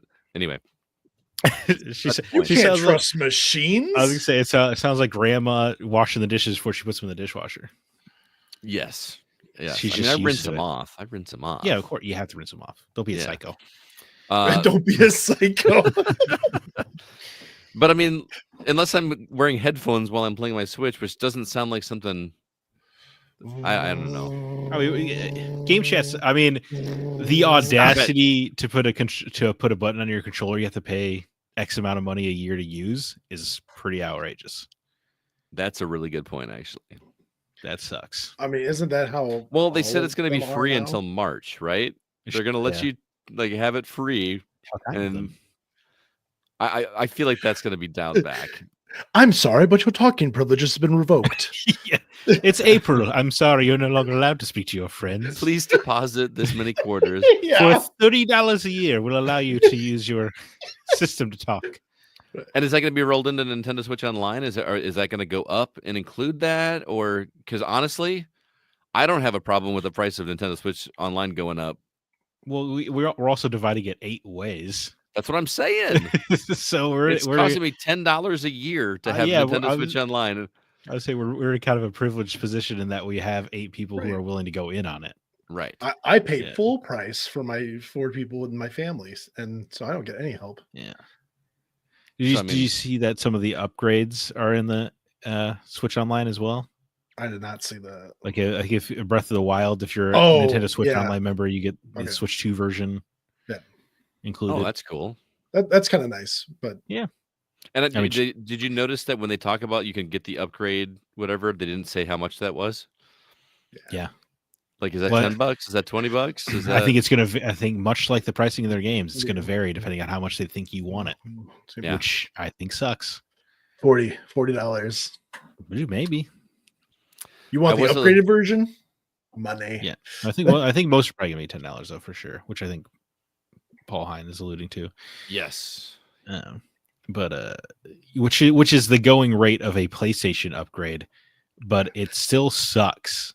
It sucks. It sucks because so many companies that aren't PlayStation, Nintendo just do it for free. Because you always have the corporate defenders. Hold on, Jake. I gotta get this out. You always have the corporate defenders who are like, they put so much work into The Last of Us Part 2 remastered. You should have to pay for it. I'm like, fair, heard. They did work. Every other company does the work, and they're like, hey, you know what? Thank you for buying the game at all. Right. We really appreciate it. Here, have some better graphics. Can I put this comment up now? Sure. Go ahead. Go ahead. Yeah, of course. Paul Hines says, first time ever, $2.99 for the next 5 minutes. So we're gonna have to like dial collect on our Switch. They're bringing back the Nintendo helpline. Dial 188 Mario for you. Yeah. Oh baby, Peach. Oh my goodness. So that's the consoles. I guess game pricing outrageous. I think for sure. Personally, console seems fair. But I will say Interesting. the game pricing hitting that $80-$70 for seemingly most of their products. I was like, I don't feel like I do need to rush out for this. For the console? Yeah, like I'll just get one when I need Dude, one. I feel kind of like I'm torn because as soon as I saw this, I was like, okay, $500, done. That's fine. You know, Right. I'm gonna carry everything over from my Switch. Well, almost everything. Not everything is compatible. Yeah. Select games, and there are some significant ones on that list that aren't. I've heard. I've not researched it myself, but again, like a lot of those games that we saw, which we're gonna get to in a second, aren't available on day one. You know, Right. like Mario Kart World is available on day one, and then the other big titles that we saw, like Donkey Kong. Oh yeah, that's it. That's in July, right? Like everything else was not everything, but most everything else was ports of games that were Dude, that is 90% ports in this direct. like that if we wanted to play it, the three of us have already played it on other consoles. You know what I mean? Mhm. So you're kind of right. Like it almost doesn't make sense. Like we'd be paying $500 just to play Mario Kart, Yeah. which I feel like I could play that over a weekend and get my fill until I'm ready to buy it when there's more stuff. You know what I mean? Right. Mhm. I feel like the thing that this is missing was exactly what you said a second ago with a new 3D Mario. Yeah, I because was 2017, right, was the last one with Odyssey. yeah. Or And I that was guess a it good wa game, but yeah. Mhm. I just I want another one. I know well we had Bowser's Fury with that little You're right. Yeah, Bowser's Fury, that was included in the 3D Land thing. and that was great. Yeah, but I thought Bowser's Fury was exceptional. Like I'm kind of want to go fire that one up again. Like Yeah. because it's been so long since I played it. Like I'm Dude, maybe there'll be a Switch 2 version you can pay $10 to play. Paul Hine did bring up a good point as well. Hyrule Warriors, which is technically a Zelda game, but I don't man, care. Dynasty Warriors. those are Zelda games I have tried to get into and I just can't. It's I got just Zelda in can't. the name, but it's not a Zelda game. Right. Like, and I got excited. We heard Zelda's voice at the beginning. I'm like, oh, all right, this is awesome. And then it was another one, and I was like, that's a bummer. Yeah. That's a bummer. Yes, what do you want to talk about next year? The lineup or Yeah, I mean, let's kind of go through the games. I mean, a lot of let's start with the ports. What was there? Street Fighter 6 was on there. Ports. Star Wars Um, Outlaws? Star Wars Outlaws was a big one.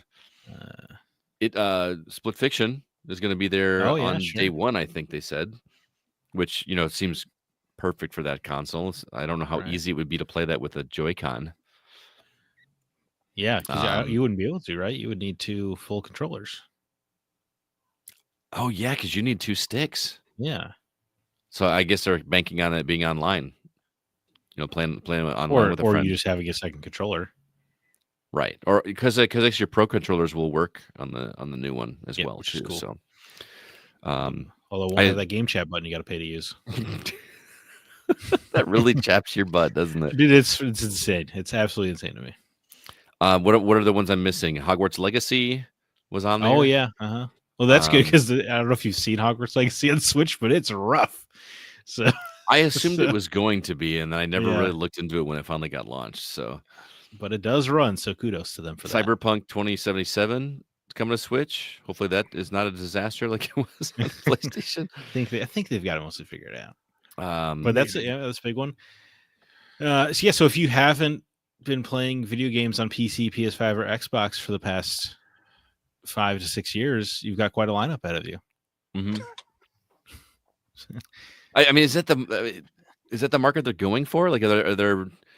It's hard for me to look at this through the lens of somebody that's not us, that like just Yes. buys stuff on. You know what I mean? I don't know a lot of the market. Like, I'm surprised how many kids at my school don't play games, or if they do, it's just Fortnite or Roblox. dude, like Snake on their laptop. They pull up really? Snake and they play Snake, or this little baseball game. Like it's just a little arcade game that they find on Google because it's not blocked. No, Like- okay. I've seen kids, like even my kids, if the internet goes out, they'll pull up Google and play that dinosaur game just to do something. They think that's The really worries. fun. Yeah, The one where he's hopping over cactuses and dodging alright. pterodactyls and stuff. like an endless runner. Yeah, Pretty much. like okay, you're making the best out of a bad situation. I get that, but come on. Before we get to the first party stuff, I wanted to go through and see what else there was. We said Cyberpunk already. Soul Calibur 2. On the GameCube Switch games. Online thing. Legend of Zelda Wind Waker F-Zero GX. That's a cool addition, and those are not going to be available on the Switch One. Right. So like even if you have the expansion pass on Switch One, you will not have access to the GameCube games, presumably because they won't run on it. I don't know. I mean, there's no way they couldn't run on it, but I You understand yes. What do you mean?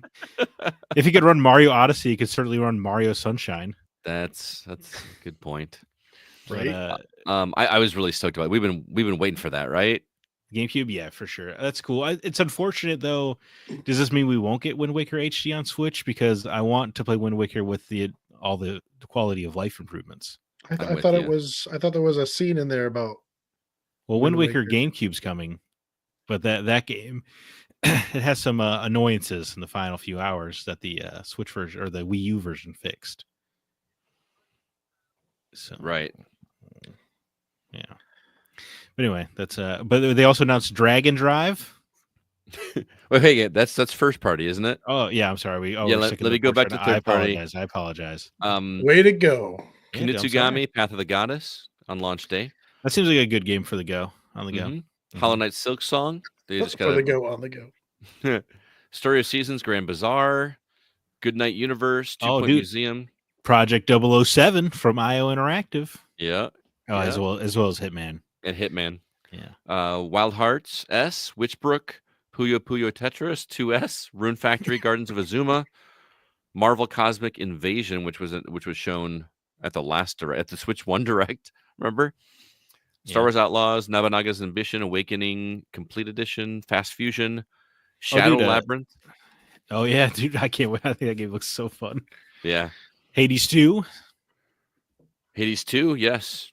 Raidu Remastered, No Sleep for Kaname Date. What? Kaname Date. It's, Kaname Date? the third AI Somnium Files game. Okay. Reanimal, Fortnite, Arcade Archives, Ridge Racer, Professor Layton in the New World of Steam, Tamagotchi Plaza, Nintendo Switch 2 Edition, and Human Fall Flat 2. And not to mention Dusk Bloods. That one I thought you'd be interested in, Zach. That seemed kind of like a big deal. Boy, I can't even tell you the roller coaster ride I went on when I was like, dude, this game looks great. It looks cool. Oh, From Software logo. What's going on? Vampires. Can't wait. First of all, I did think it was going to be a Castlevania game. Mhm. But, that kept going. I was like, so I was stoked. And then it's a multiplayer only game. It is player versus environment. Yep. It says. PvPvE. A single player FromSoft vampire game might have got me to get the Switch 2 a little earlier. Yeah. But a multiplayer, no, I'm good. I'll check out Night Rain. Like it's a kind of game where I was like, if I had a Switch 2, I'd probably check it out. Mm-hmm. But it's not going to make me get a Switch 2. That's fair, man. Yeah. First party. Now you want to talk about Dragon Drive? Yeah. In a sec, did you see that Hades 2 is also coming to the first Switch? By the way. Oh, I didn't. I just was assuming it was a Switch 1. Switch 2, you mean? Or Switch 2, yeah. Excuse me. Yeah. So that's an important note because I was like, I don't know, man. I played so much Hades. I think Hades is still my most played game on the Switch. So I was ready. But if Hades is gonna be on the Switch as well, I'll just play it there. Right. Yeah. Well, then you got to pay $10 to play on your Switch 2. I'll probably just play the Switch 1 version Yeah. on my Switch 2. Because again, you don't really care about. You're not a graphics Yeah. guy, so Yeah. So it would have to be something special for me to pay to $10. Yeah. So Dragon Drive is a wheelchair basketball game,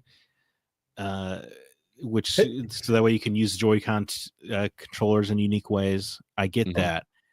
I Sorry, was Jake.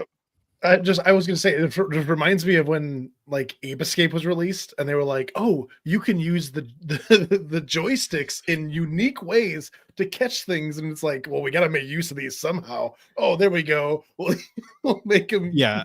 I largely agree that it's obviously just something to use the new features of the Joy-Cons, but really the game just looks so lifeless for a Nintendo game. yeah. It I looked like- thought I was going to be the only one that felt that way. Like the environments, the characters look so barren. It looks like a Tony Hawk make your own skate park level that I spent 10 minutes whipping up real quick. Right. It did not look finished. Oh, can we talk about the little demo thing that they want you to pay for? Oh Well, yeah, in a second, but I want to the Joy-Con. Who's got a random flat table that they can use these Joy-Cons No, on? they as showed them mice? in the trailer. You putting them on your knees, which is a little messed up if you consider if I consider what. you're playing as people in a You're wheelchair. Oh. I'm gonna pretend I'm you by rubbing these on my legs. Like that just seems My a nice little. usable legs. That just Oh, I boy. don't know. It shows like the little videos of them like on tables, and it's like, oh yeah, you can use it like this, and it's like that's what I've always wanted to do is use two mice and find a flat surface on my coffee table and try to figure out how to do all Yeah. this stuff. Well, yeah, I don't know. Paul Go called on. me out and said they still have knees. He's trying to make me feel bad. No. Can we go talk about this? Yes. I can't remember the name of it. I had made is it's the welcome tour or Welcome whatever Tour, it's thank called. you. Yeah. But I made a note of that because it's like they're talking about it and like, oh, and we'll help you through all the features of the Switch 2 with this paid welcome tour. What? Dude, Like, how much? This speaking to the little bit more corporatized Nintendo Jake was talking about that they're charging for this. Yeah. This is outrageous. Like this is Astrobot's Playroom for Nintendo, Right, but that was a full game. right? And you didn't pay for it. Yeah. Like this is kind of bizarre to me. PlayStation being less stingy than Nintendo? What the hell is going on? Right. Yeah, exactly. So let's look at the other first party stuff. Super Mario Party Jamboree, which already is on Switch 1, is getting a Switch 2 edition, $80. which includes Jamboree TV. Yeah. That's what I need. They think you'll pay $80 for a Mario Party game. Well, and they're probably right. Somebody will.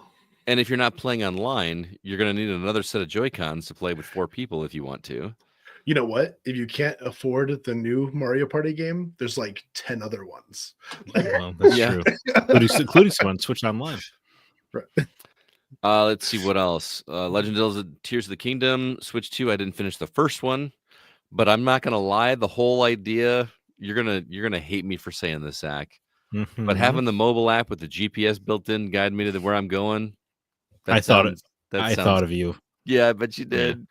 She was giving directions like, dude, Scott's all over this. I might go back and play this game now, dude. Like for real. I could have a British woman in my ear going, "Hey, no. listen."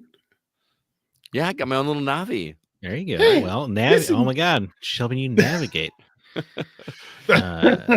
Tears of the Kingdom is the only like upgrade I would be interested in because every time I saw somebody play that game, it looked a little rough. Mm-hmm. So cleaning that up sounds nice. And you can also like share your builds with people now. You know, Right. I'm not creative, but if I can get that dude that made an X-wing in Tears of the Kingdom, send me his file so I can put that in mine, I am on board. Oh, dude, wait! Tears of the Kingdom is also an $80 game, right? I own it already, so I'll be able to Switch 2 though. That's crazy. Yeah. Kirby, well, also the first one, Breath of the Wild, which was a Wii U game, right? It is going to be $80, right? I think Breath of the Wild 70. I can't really remember because they just pick and choose at random. it's hard to keep track. Well, maybe because they're like, you know what, this was two console generations ago. Maybe we'll give you $10 off. Yeah. Kirby and the Forgotten Land gets a Switch 2 version with something called Star-Crossed World. That game was fun to play through for a weekend, but I don't know. Metroid Prime 4 Beyond.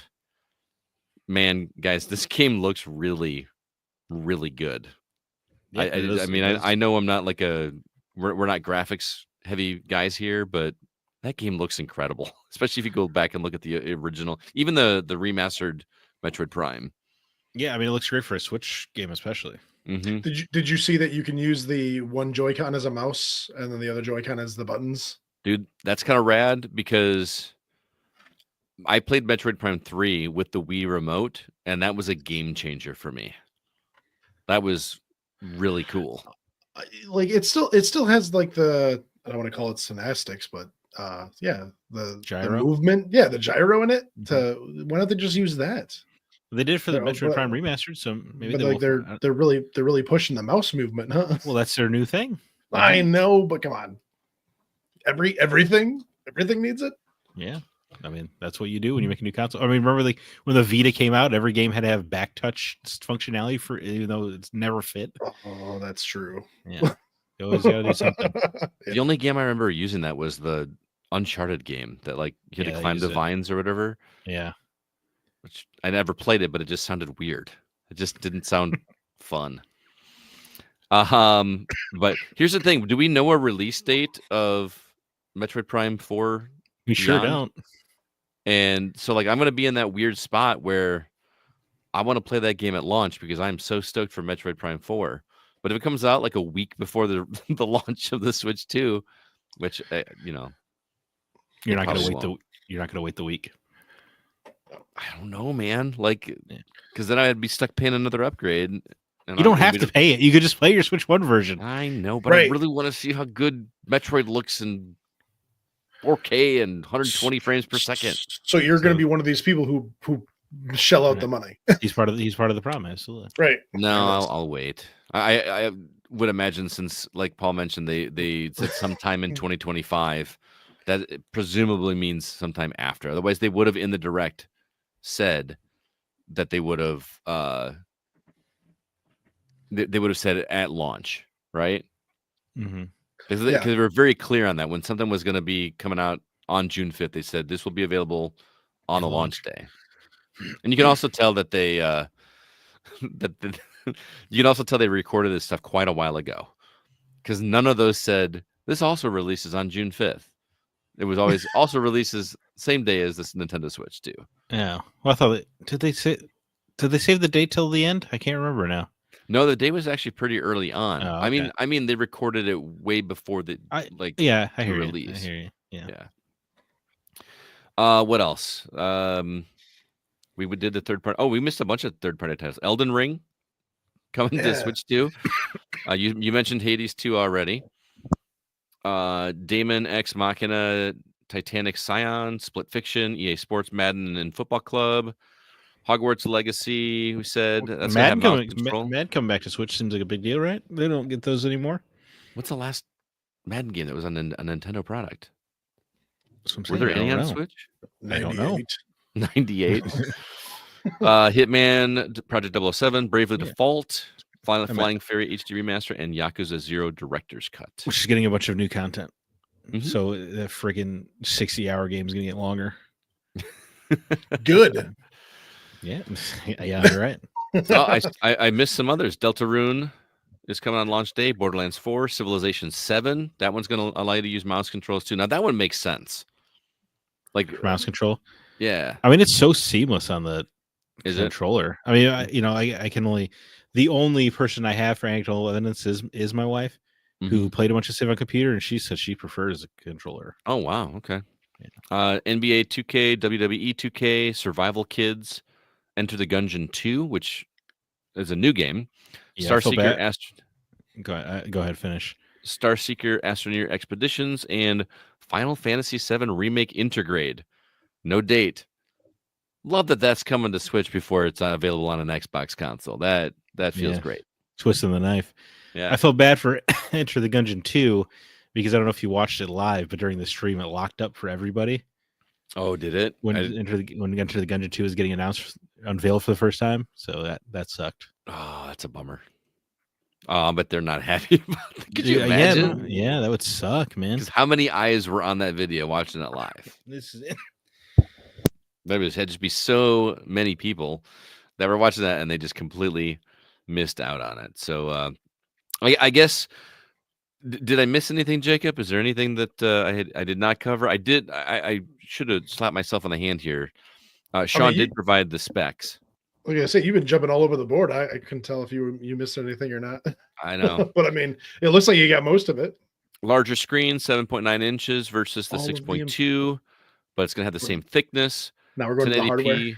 What's that? Yeah, hardware. Back to the We're hardware. jumping right to the hardware. Yep. He's all over the place. 1080p screen in handheld, 4K resolution, up to 120 FPS when docked on the TV. We didn't even talk about the Joy-Cons, the way they snap in there with the magnets, like we said. Oh yeah, that's cool. Yeah.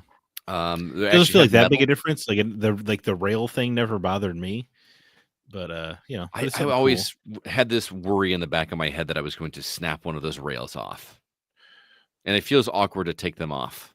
The All right. rail thing annoyed the hell out of me. Yeah. cool. Okay, I 'Cause guess I I guess I'm in the minority.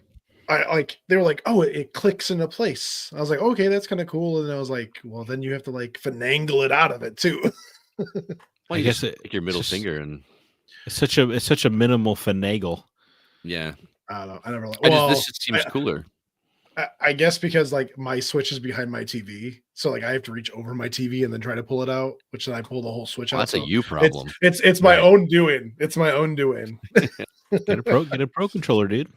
I have Those a are Pro so controller. okay. You playing a lot of multiplayer then, or I don't know? I'm so confused. I play a lot of Smash with the kids, so Okay, gotcha. Kids, I tell you. Oh man, Smash! Did you tell them about the Smash Director's hot new game coming? Kirby Air Riders. oh, That was one of their like big reveals at the end. Was that like? Are people clamoring for Kirby Air Raiders? I never played it, so I think people are clamoring for anything Sakurai directs, I want Kirby. but I can't imagine. Yeah, it didn't trip my trigger. If they could just like remake Kirby 64, I would die. I don't think I ever played Kirby. can I was just- never a big Kirby guy. You can just play Kirby 64 on your Switch right now. I was gonna say I have a copy of it, but I want to remake it. I want it fancy. All right, go on with the larger sticks, larger buttons. Both Joy-Con 2 controllers feature new mouse functionality, built-in microphone, improved speakers, clear audio, 3D sound support, adjustable kickstand, can be set at multiple angles. We got USB-C ports on the top and the bottom. That's nice. I do like that. It always felt really awkward to be playing it while it was charging at the bottom. Yes, definitely. I ran into that problem just today. That kind of sucks. 256 gigabyte internal storage compared to only 32 on the previous, which sounds good, but depends on how big those games are. Was it because the fun thing about the Switch was only 32 gigabytes, but most of the games are so small on the Switch it didn't really ever matter. Yeah. Dock will have built-in fan, backwards compatible with most Switch 1 games, both physical and digital. Switch 2 cartridges are the same size and shape, but they're red in color. It's supposed to have faster speeds. Mm-hmm. Micro SD express cards. The standard SD cards will not be compatible. Yeah, So that sucks. Yeah. I guess they were concerned about speed. Is that their excuse or their reason? Well, I mean, that kind of leads into the next thing that I think a lot of people have issue with is that some of these physical copies, and I say that in air quotes, because we can get that in a minute. How about that? Okay. Let's get through this first. All right. And then we'll have a built-in system transfer feature. And there is a new Pro controller with the C button, back paddles, and an audio jack. The audio jack is nice. Yes. Nice. Yeah.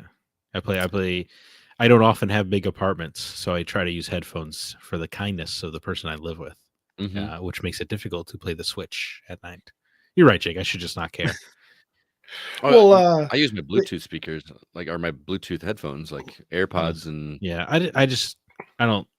I wear them all day at work, so I kind of want to switch it up at home.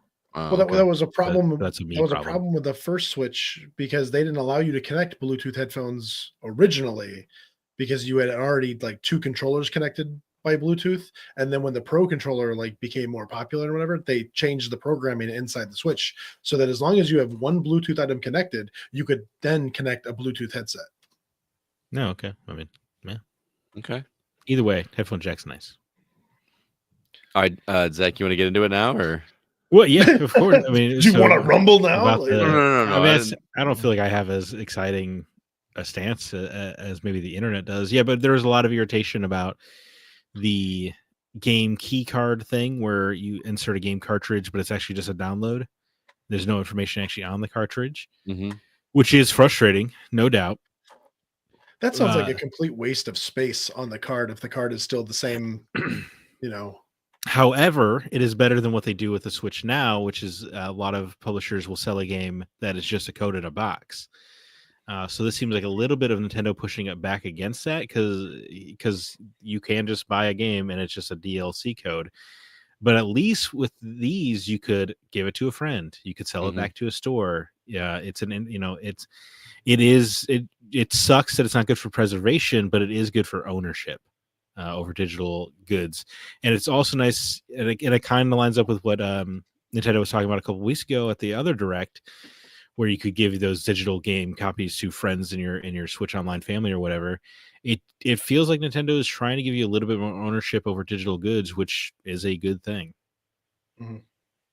Trying to make it feel like it's more physical if you can share it in the same room. Right. And there was a agonizing amount of misinformation that every game is going to be like that on the Switch 2. But it is not the case. That's how everybody is talking about it afterwards. I was like, it was. Well, it's the same way everyone was talking about how the games are $90. But misinformation just spreads so quickly now, and nobody double checks anything. So it sucks. But I think publishers are going to be scummy regardless. But this feels like Nintendo maybe combating against it. Like, for instance, Star Wars Outlaws on the Switch 1 probably would have been a download code, like some versions of the Ezio collection are. Because they did like a one print run and then they just did download codes afterwards because they don't want to pay for the cartridges. But this feels like Nintendo pushing back a little bit and being like, well, you have to give people something. Right. And plus, I wonder how much of that also is that they can't fit that big of a game. You could pay for bigger cartridge sizes. You could do that on the first Switch too. But why would a publisher if they don't have to, right? Right. Or no, you buy a game and it's got 2 cartridges in it. You got to like insert the cartridge. That'd be kind of fun. But like they were like set sizes of the Switch, and I don't know them off the top of my head, but I think they're like 8, 16, 32, and 64 gigs. So if you were doing like, if you were doing like the Arkham collection, right? Like it has Arkham Asylum and City on the cartridge because you could fit them both into a 16 gig cartridge. But you have to pay for the next higher cartridge and you got less profit margin if you included Arkham Knight. So they were just like, well, you're just going to have to download that one, I guess. Right. So they're cutting corners however they can. You say we go back to the days where they stop you mid gameplay and they're like, great, now insert disc 2. Right. That'd be fun. I mean, I want to talk also before we move on. I think we about covered everything, but the camera you have to buy separately. Like, can you just use your own camera? Like, do you have to buy this? Probably not, right? And also, I have very little interest in getting a camera. But then I saw Hori released one that has like a piranha plant, and I was like, okay, I'm listening, sucker. I'm not going to. But you I was have my attention. Yeah, you have my attention. That's about. I probably won't pull the trigger, but yes. What was the price they could get you on the piranha plant? $20? Would you go with piranha plant? You mean just that includes the camera? Yeah, I'm saying the piranha plant camera. What's the price you would cave? Oh, I would definitely cave at $20, man. Yeah. That just looks too cool. It'd be too easy to do it. But I don't even think the camera. Paul did confirm that you can use your own camera on that, so you don't have to use theirs. But that one's got that nice little stand and all that kind of good stuff. So I guess it might be fun for kids to see each other while they're gaming because they can feel like little YouTubers. It looked like on the Switch 2 they was gonna have like kind of like how this is, how you've got like pictures of your friends down below you, and then the game was gonna be on top of it. Or like, what is that gonna do to like your game running? I mean, dude, shout out to Nintendo. Did you see the video quality that they were showing off? Looked horrible. So it did. I guess they were being honest. So I gotta respect them for that. I mean, what kind of nerds sit here and talk to each other camera like this while they're doing something? Dude, imagine if they weren't even playing a game; they were just talking. How lame would that be? Here's the thing: I was having a conversation with Ronaldo, with Cooper, that we had on the show last week, and we were talking about this whole this is something that we probably don't do. Like we don't even play online with a chat headset much, right? Like it just doesn't happen that much. Now again, multiplayer is huge. I get it, but for kids, gaming isn't something that like I got to go play this new hot thing to play it before somebody else does. They look at gaming as this is the way that we hang out. Right. We go into Which- Roblox to hang out. We go to Fortnite to hang out, and mean, that's what that's this how- is. And That's how it was for you and me with Gears of War, right? yeah, but I mean, but we Yeah. didn't have the camera aspect. But yeah, that was like an every night thing. After work, we just sat and played Gears of War for hours and hours and hours. Right. So And- my kid will jump onto like a Discord call with his friends, and they'll play different games, but they're still on call with each other. So I've done He's that gonna- before. Yeah, know. for sure. Sorry. Oh yeah, but I mean that's how his little friend group hangs out, is they get on the Discord call and then they just play their own stuff while hanging out. well, like okay, this is a it's weird. this is a random poll. But have you guys seen the movie Galaxy Quest? Yeah. Yeah. So there's a scene where Justin Long's character is like trying to solve whatever problem for Captain Taggart and all this kind of stuff. And he calls up his buddy, and his buddy just answers the phone like, "Hey, what up, dude?" And there's a video there. Like that's just normal. And that was in like what, the early 2000s? Uh-huh. Like Yeah. that's like kind of what I imagine now, is just this kids just hanging out, not like you said, not even playing the game, just dancing around in front of the camera in front of you. Just for each hanging out, other. dude. Just hanging out. Yeah. I mean, parents seem so afraid to let their kids out. Yeah. What that's can true. they do? All right. Well, my kid wants to go like walking the streets at like 2:00 in the morning. I'm like, Yeah. no. I had a lot of good times doing shenanigans. I also got into a lot of trouble doing that. Oh, Yeah, of I got course. one. Good trouble. I got one aspect that I promised Paul that we would do. He asked us when we first talked about doing this episode last week for each of us to make a prediction and to see if it came through. So my prediction was that Mario Paint is a new game for Switch 2 to use the new mouse mode. That did not happen. I still think it's going to happen. Mm. There's I think no so. way that doesn't happen. If we keep saying it enough, eventually Yeah. it'll get out. Yeah. Jake said that there will be magnets. Yeah, Jake refused to play That the wa- game. That was a lie. I mean, I already knew there was going to be magnets. Zach said that Wind Waker and Twilight Princess remakes will only be on Switch 2. You were half right. Oh, that wasn't a remake. They So I weren't guess the you were a third right. remasters, yeah. Ports. Still on the remake word there. But Cooper yeah, said that remaster. Cooper said there will be a translucent skew. Dude, that'd be awesome. Did not happen. And then CB said $3.99 for the price and a surprise Pokemon game. 0 for 2. Yeah. So I feel like we made fun of CB. wasn't- CB was would do the the $400 Pokemon price guess, the thing that everyone agreed on. right. So Zach, you were the only one that, like, outside of Jake's stupid, there will be magnets. Yeah. You're the only one that got anything right, so you win. But Cool. it comes I don't even down know why to you this. wrote that down. It beats me. I just Uh, realized, by the way, for those listening to this episode, it's not going to make sense, but we are a stoplight right now. Green, yellow, red. Anyway, I am wearing a green shirt. Thanks for Zach's wearing a stopping yellow shirt, Yeah. and and Jake is wearing a red shirt. It's We just- we are the Go Cast. we are the Stop and Go cast. Look at that. Yeah. All right, so But I want to say, I just want a quick note. Sean's comment that the parental control app can be used in the game chat. I think that's good. That's why I feel like it is designed with kids in mind. well, yeah, they knew Yeah. they were there when Uno happened, man. Like, Do we all survived Uno? yeah. None of us unscathed. I mean, I was in Call of Duty lobbies when I was like 14, 15, and 16. So Yeah. that's Yeah, just we about as bad survived. as it could be. All right, I don't before we know, get man. to the Uno, you saw some stuff on Uno. Right. yeah, I Yeah, did. you Sometimes You I had to heard be plenty like, of stuff in Call of Duty. What but- am I looking at right now? Yeah. There was a lot of that. Oh my god. Last thing we say before we go to the comments. Jake, day one, buying one, yes or no? There's not a Monster Hunter title, so probably not. Okay. Zach, day one, buying one, yes or no? No. No. I want one. Like, I'm not gonna deny that, but I'll get one when it feels more appropriate. I still use my Okay. Switch every day, so I'm ready for an upgrade because sometimes it feels like everything's just chugging along on Mhm. some games, but there wasn't really anything here that, like, I feel like I got a rush to get. There wasn't that game for me. Yeah, there wasn't the Mario 3D game. There wasn't Yeah. the new Zelda. There wasn't the I with you. If I didn't have a PS5 and I hadn't played 90% of the games that are coming out Switch 2, maybe it'd be different, but That do. one. I do. What about All you, right. Scott? Day Yeah, one? I will. Yeah. Yeah, nerd. I mean, I just have to see what it feels like, and I have to. Yeah.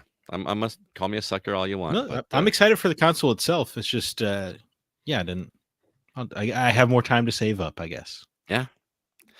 All right. And like you said, it'll sell out at first, right? It'll be so frustrating to get Mhm. that I won't bother. Maybe Well, if Scott Clark's infinite ability to pre-order everything 16 times, despite how limited they are, so like if I were to pre-order like a second one, you Yeah. wouldn't say no. I'd probably buy it. Yeah. Yeah. Okay. Yeah. So I guess. All right. Well, let's go to the comments. Starting with Kevin Honigford over on Facebook. He says, "Man, I really feel like I'm being a downer on this one. That price point really threw me off. Before they announced it, it was going to be a day one purchase for me, as the Switch is the most used console in my house when multiplayer games are being enjoyed. Now I plan on waiting to make sure it will actually be worth it." I think Kevin speaks for a lot of the people that I've talked to in the past few days. They're, my kid's fine with this Switch one. It's not a problem. Okay, well, when everybody's playing Super Mario World or Mario Kart World, Right. and that FOMO sets in, we'll see how that happens. I'm not talking about Kevin Right. specifically, but Kevin is right. He loves those like multiplayer party games. We were actually we were playing Kung Fu Kickball with him this weekend, weren't we, Jake? No. What was the game we were playing? Or maybe that was when you and Mindy went to get Taco Bell, and we played some Kung Fu Kickball while you were gone. Oh, Bell. great. So something I missed out because I went to go help you guys again. Yeah. Hey, I bought. Okay, cool. I spent more on Taco Bell on Saturday night than I think I ever have in a single day because I bought twice for a group. I want Taco Bell. Boomerang Fu. Oh no, not Boomerang Fu. It was Kung Fu Kickball. Zach, you want to take the next comment? Yeah, should I read Sean's live comment here about what about all the tariff stuff? Well, it's kind of hard not to bring it up, right? Uh-huh. Well, I don't mean- know what to say because I don't know. I don't know the certainty of it. You mean his comment? I'm sorry, I thought you were talking about his comment on the. Oh yeah, he said here on the live stream. What about all the tariff stuff?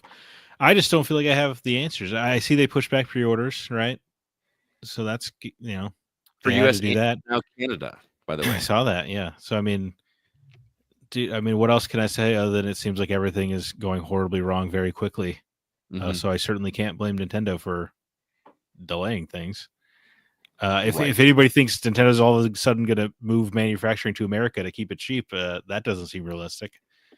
Well, they're gonna build a manufacturing plant and make Yeah. all these Switch 2s by June 5th. Right. So I feel like the only answer is like you're either.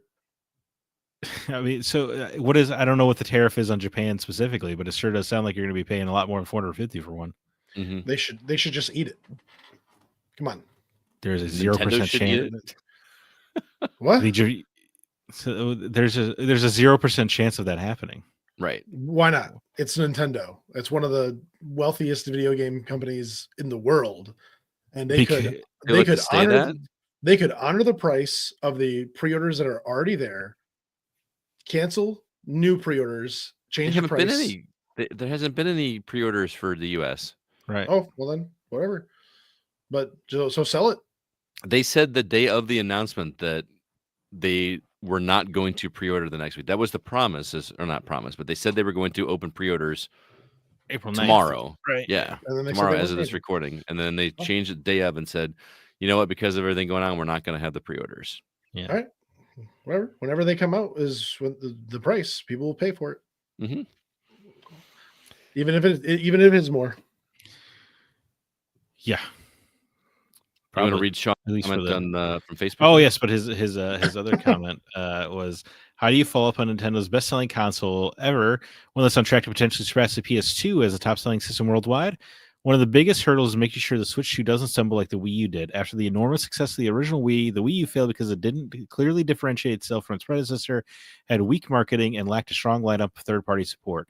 Based on this direct, it looks like they've learned the lesson from the Wii U and are tackling these issues head-on by emphasizing major hardware upgrades, exclusive games, and an easy transition from the original Switch. If Nintendo nails the launch lineup and keeps up the momentum with must-play games, the Switch 2 could keep the magic going and solidify Nintendo's dominance for many more years to come.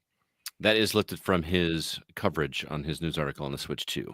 It was his thoughts at the bottom of it. So I've seen a lot of comparisons to the Wii U launch with this, and people are like saying this happened with the Wii U launch and the Switch 2 is doing that.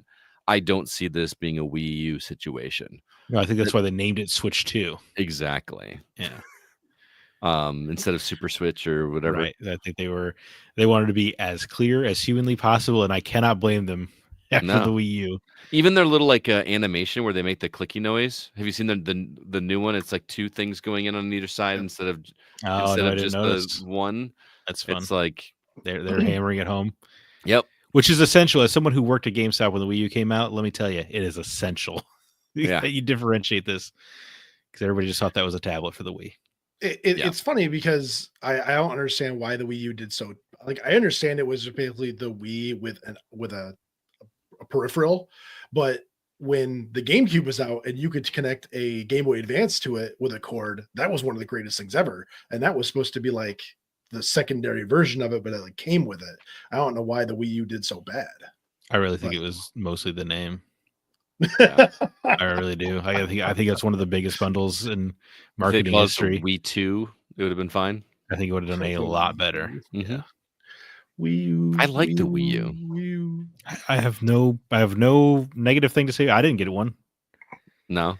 I also did not get one because I didn't need the peripheral. There was nothing on the Wii U that I needed to play, but I mean, I used that like a Switch. Problem. I used that like a Switch before the Switch was there. I used to hook up my console on my like nightstand and just play it on the tablet in bed or on my couch. Like I also feel like the first party games weren't as exciting. Yeah, there was Mario 3D World. Right. Debuted on there. Mario Kart 8. Yeah, technically right. debuted. Mario Kart 8, absolutely. But technically Breath of the Wild, but that came out the same day for the Switch, right? Right. Yeah. Anyway, Jake, you want to read the next comment? All right. Kyle Boggs writes, I will pre-order one when they're available as long as the tariff thing doesn't jack up the price.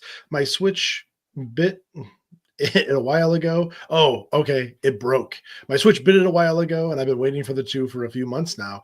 I think they're at least absolute top of what I'm willing to pay. $500 for the bundle is my max. I wish they had included at least one OLED display and made the battery life much better, but meh. That is one thing we said. The battery life is supposedly half hour less than the Switch 1, but considering the games are more powerful, again, where's the give and take? Right. I never really ran into battery issues with the Switch personally. I mean, I'm sorry to cut you off, Scott, but like, are they judging the battery life off of playing the OLED or the Switch 2 as powerful as it can be? They gave a range. I want to say it was like 2.5 hours to 7 hours, depending on what game you're playing. So if you're playing Final Fantasy VII, it's probably gonna chug, right? It's the case for the Steam Deck too, right? Depending, it all just depends on the game. Yeah. His comment reminded me. I have a friend in Florida that bought a Switch because they were so excited to play Metroid Prime 4. Oh my god! And now it's coming out when the Switch 2 is announced. Yeah, it's just kind of hilarious. Never buy a console on the promise of a game. Yep. Yeah, that's a harsh lesson to learn, but mm-hmm. I do agree, Kyle. I think $500 is the top I would have paid for this. Yeah, I think I'm the same. Like if it goes higher than that, I'll probably wait. Yeah. Even I'll probably wait. Just because it doesn't seem like the smart thing to do. Right. But I'm also a big talker. Yeah. All right, next comment. Aaron Hughes II. Man, I'm not always this guy, but I'm not impressed and it seemed overpriced. But I'm also not a Nintendo guy in the slightest. I guess I was just hoping for more, like starting with OLED, especially at that price. Then to see their increasing game prices, first-party Nintendo games are rarely on sale too, so those $90 games are always going to be that high. Basically, I understand that's generalized. No intention to pre or regular order at this time. I want to be more impressed by the team that does fun, silly things with their hardware. Not to say they haven't made strides with the rehash of the Switch hardware. The name also feels lazy for Nintendo. Switch or Super Switch would have been way cooler. They can't afford to be playful with the name. I think it was very safe. Yeah. Didn't they even reference that in the stream? Yeah, they said they thought about the Super Switch as a name. Yeah. But they just I think they made the smart call. I think they did too, but like I personally would have liked to have seen Super Switch. But the Super Switch, that's just because we're all old, right? Anybody like 20 would be like, yep, yeah, This is the Nintendo. This is the Super Nintendo. Yeah, they'd be like, "Yeah, I get it. Super SNES, cool." He makes Right. that a good point too about the lack of the OLED screen. Again, I don't care too much, but I did upgrade my Switch 1 to an OLED Switch. Yeah, that's why they're not doing the OLED now. Yeah. Yep. Yeah. Yeah. All right. We got a couple more over on Discord. Oh, more than a couple more. Go ahead, Zach. Yeah. Sure. Mark Zemansky writes in, the price was expected. If we think Xbox Z or PS6 won't have $80 games, we're kidding ourselves. Yep. The system seems priced right. Glad the peripherals aren't required because I am not the target demographic. The games look fantastic. A little bummed that it was mostly ports. Day one, yes, buying, pending a tariff markup. I will buy the Mario Kart bundle and DK Bonanza's game. GameCube will be a nice addition too. So Mark's all on board, dude. Yeah. Pending tariffs, anyway. PS6, that's a gimme. Xbox Z, I'm gonna give you like credit for the name. No, I if I was really wanting to buy it, I would probably just stay day one. But I have a need to buy it day one. There's nothing that's there that makes me want to buy a new Switch day one. So, well, I'm not a day one guy, but when I put my mind to something and I go, oh, I'm gonna buy it, I don't care. Like I said, I'm a big talker. All right. Come on, man, be strong. Matt Seitler says, I'm sure it's no surprise, but I think this is glossing over. Grossly. Oh, my bad. My dyslexia was kicking in there. Grossly Good thing you had a overpriced. teacher nearby. to help you Right. out. Oh, this English teacher helped me out so much. It's priced like a current gen console, but can't do anything close to the current gen hardware. Yet again, Nintendo came to market with something subpar and wants to charge for it. Only this time it's egregious. 120 frames is only a 1080p, and on a handheld mode, 4K at 60 frames docked. Worse battery life than the predecessor. Games apparently are more expensive. Nintendo is getting to be really gross. If I buy it, it will be way later. Can't see myself spending that money for that. Yeah, no, that's what I was saying before. I don't understand. Nintendo seems to be like going down the slippery slope of just like they're still being playful. Like if you watch the stream, they're like, oh yes, this and blah blah whatever, and then they slipped in the word paid tour into the one thing. That's the thing that bugged me the most. Is that should have been a pack-in thing. Like when's the last time Nintendo packed in something in their console? Egregious, yeah. But I don't understand though. 120 frames at 1080, we're complaining about that because it's not 4K. Is that? I guess so. Yeah, I don't see the complaint either. But 4K 60, like that was like what everybody complained that we're not at that, and now they're at that, and it's not good enough. Yeah, I mean, I doubt many games will be 4K 60 because most games, like you have to choose now between 4K or 60 with games. Yeah. For one, does Mario Party really need to be 4K? Yeah. or 120 frames. Right. Come on. Smash does, right? You need the frames for that. That makes sense. I mean, sure. you could argue that, yes, but come on. Does the Mario Kart when you're like running through the wilderness with your friends now need 4K 120 frames? No. Right. It's unnecessary for the games that are coming out currently. So it is what it is. People are going to be upset no matter what. Yep. Right. People are just, yeah. Next comment, Doc Sampson says, Nintendo's factories are in Vietnam and China. Trump put tariffs of 46 and 54% respectively for those countries. So it's being speculated that Nintendo accounted for a smaller increase, like 20% already. That's why it's so expensive. Not because they're overcharging for it, but someone had to compensate for something else and went super huge with the tariffs. Oh, I probably should have read that. So now Nintendo has stopped pre-orders to reconsider the price. It's going to be even worse unless some kind of deal is made. By the way, personally, I buy and play on Nintendo systems for the games, not for how many frames per second it can produce or whether or not the specs are comparable to whatever else is current gen. Who cares? Is it fun? Does it control well? Those are infinitely more important questions to be asking. I'm kind of with him on that. Like we talked about this before it was announced, Zach, right? Like as long as it is a better Switch, we're good with it. Right. You know what I mean? Like yeah, that's all I need. Yeah, that's all I wanted. Improvements on everything, and they delivered on that. That's what I wanted. The Switch is already perfect. You know? Yeah. It's so smooth. Yeah, it's magic, is what it is. And the UI for the thing looks exactly the same. Like Yeah, it they're was not changing anything. Like, so nice and simple for sure. mhm, Yeah. like it. All Mhm. right, I think we got one more. Sure. Zach? Tim Thane writes in, I had to go look before answering. I still have 7 Switch games purchased that I'm still excited to play, but do I want to switch too? Of course. I'm fine with the price. Things cost what they cost. And we can't be mad at Nintendo for tariffs. Chances are good that it was already increased in the price a bit to make up for them. For something that I'll get literal years out of, it isn't that much unless it goes up again after this delay, but that's a different discussion. Will I get a day one? Unfortunately, no. The money I had been saving for Switch 2, I spent on a ROG Ally about a month ago. I guess I couldn't hold out, huh? No regrets, though. So I'll save up for it and maybe get it by Christmas time. That Donkey Kong game looks ridiculously fun, though. I can't wait. I think it is important to mention, I think Paul Hine brings this up, that Nintendo says the tariffs had nothing to do with the pricing, the $450 price. So they said that has nothing to do with that, which, is weird because the Switch is about $100 cheaper in Japan if you translate the yen. But maybe they're just doing a favor because the yen is so weak right there. Maybe they're just actually protecting their people at home. Could be that as well. Yeah. Which, I mean, Nintendo, that's not outside of Nintendo, right? These are people that cut their CEO salaries when things go south rather than their employees. So it does seem like they kind of care. But that might just be complete conjecture. Because otherwise, I don't know why you charge Americans an extra $100 otherwise. Yeah, that's kind of, yeah, I get it. Yeah. But okay. Well, that is our topic. Thank you to everybody that wrote in. We kind of went really in depth there on the Switch 2 and hope you enjoyed the conversation. Next week, this is going to be Jacob's topic. He wanted to talk about, and maybe you can explain this one, Jake, to everybody, quality of life versus difficulty is going to be our topic next week. What does that mean? So there are things where, like, if you're going through your inventory and you're moving stuff around and you're kind of having a hard time, there's not a button to quick move it, whatever. And the developer goes through and goes, oh, you know what? That should have really been a button.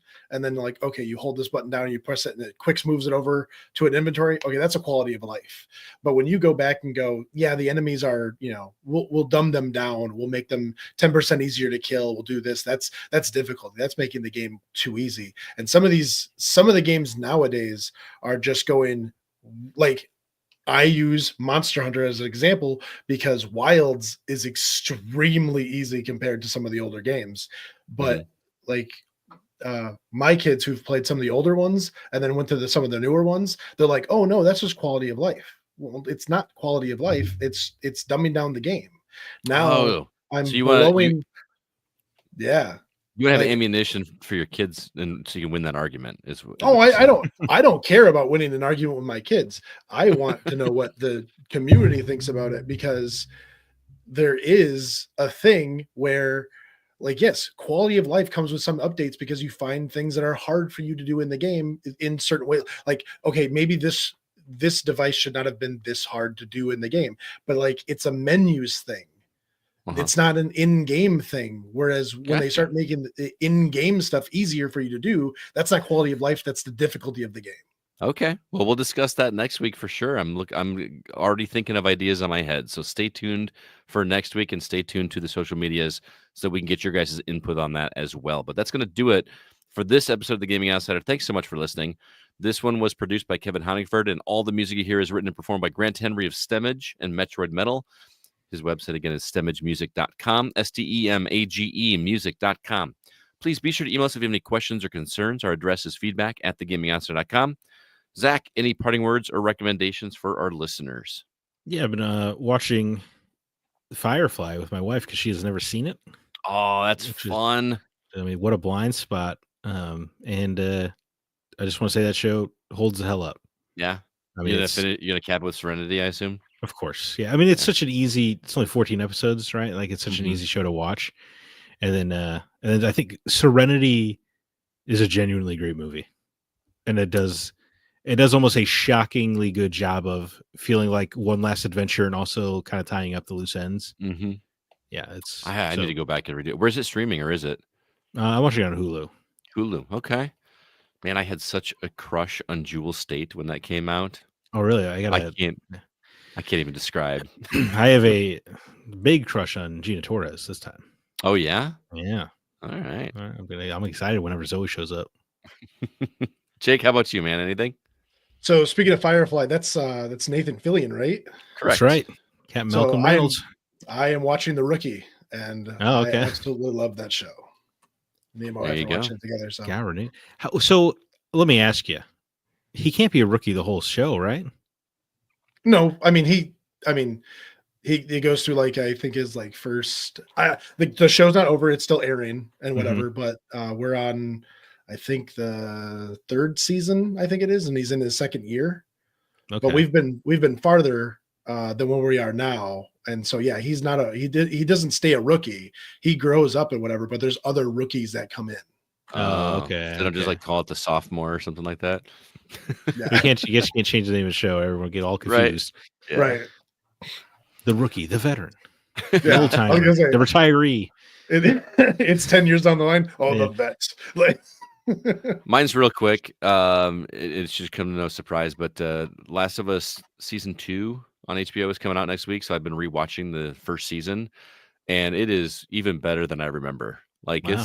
this show is really, really good, and so I recommend going through a rewatch before the new season comes out, and I will be collaborating with John over at the Hollywood Outsider. We're going to be doing a segment for Patreon called the Half Hour Power Hour, where we just kind of do a recap like right after the episode airs, and we take some quick notes and do a spoilery discussion Ooh, of the episode. the each Talking week. Dead. Yes, basically. I really enjoy recording with John. He and I get together, just the two of us, and do some episodes. I think the first episode is going to include Troy Heinrichs as well, but then subsequent episodes will just be John and I. And I'm looking forward to doing that. And yeah, I think I've got like 2 episodes left. That episode, Zach, you've watched it, right? Jake, Yeah. did you? I can't remember if you watched it. No. That episode with Frank and Bill. Man, I It's usually it was just really, really good. Just the front to back, it was so good. Great. Yeah. I'm on the Left Behind episode right now, which was the Oh, DLC okay. from the Yeah. first game. Mhm. So, and early reviews of season 2 are very, very positive, Well, they are adapting the better game. which is still crazy to hear you say that, man. I mean, they're both great. Oh, Don't get me wrong, but I'm just really intrigued to see what they do with it, because the way they marketed it in that last trailer makes it seem like they're not going to do what they should do. And it sounds, I don't I know. mean, I just really hope they do. So give it a shot. Now is the time to get HBO or Max. Sorry. If you Just haven't, please just say HBO. I don't understand that marketing thing at all. HBO Max. In what world are they like Max is a stronger name than HBO? I don't know. I mean, it is Ridiculous. maximum, but anyway. So stupid. All right, everybody. Thanks so much for listening to Gaming Outsider. Until next week, I'm Scott Clark with Zach Parkerson and Jacob Gunderson, and we are the Gaming Outsider. And remember, there's no such thing as a bad game, just games that aren't for you.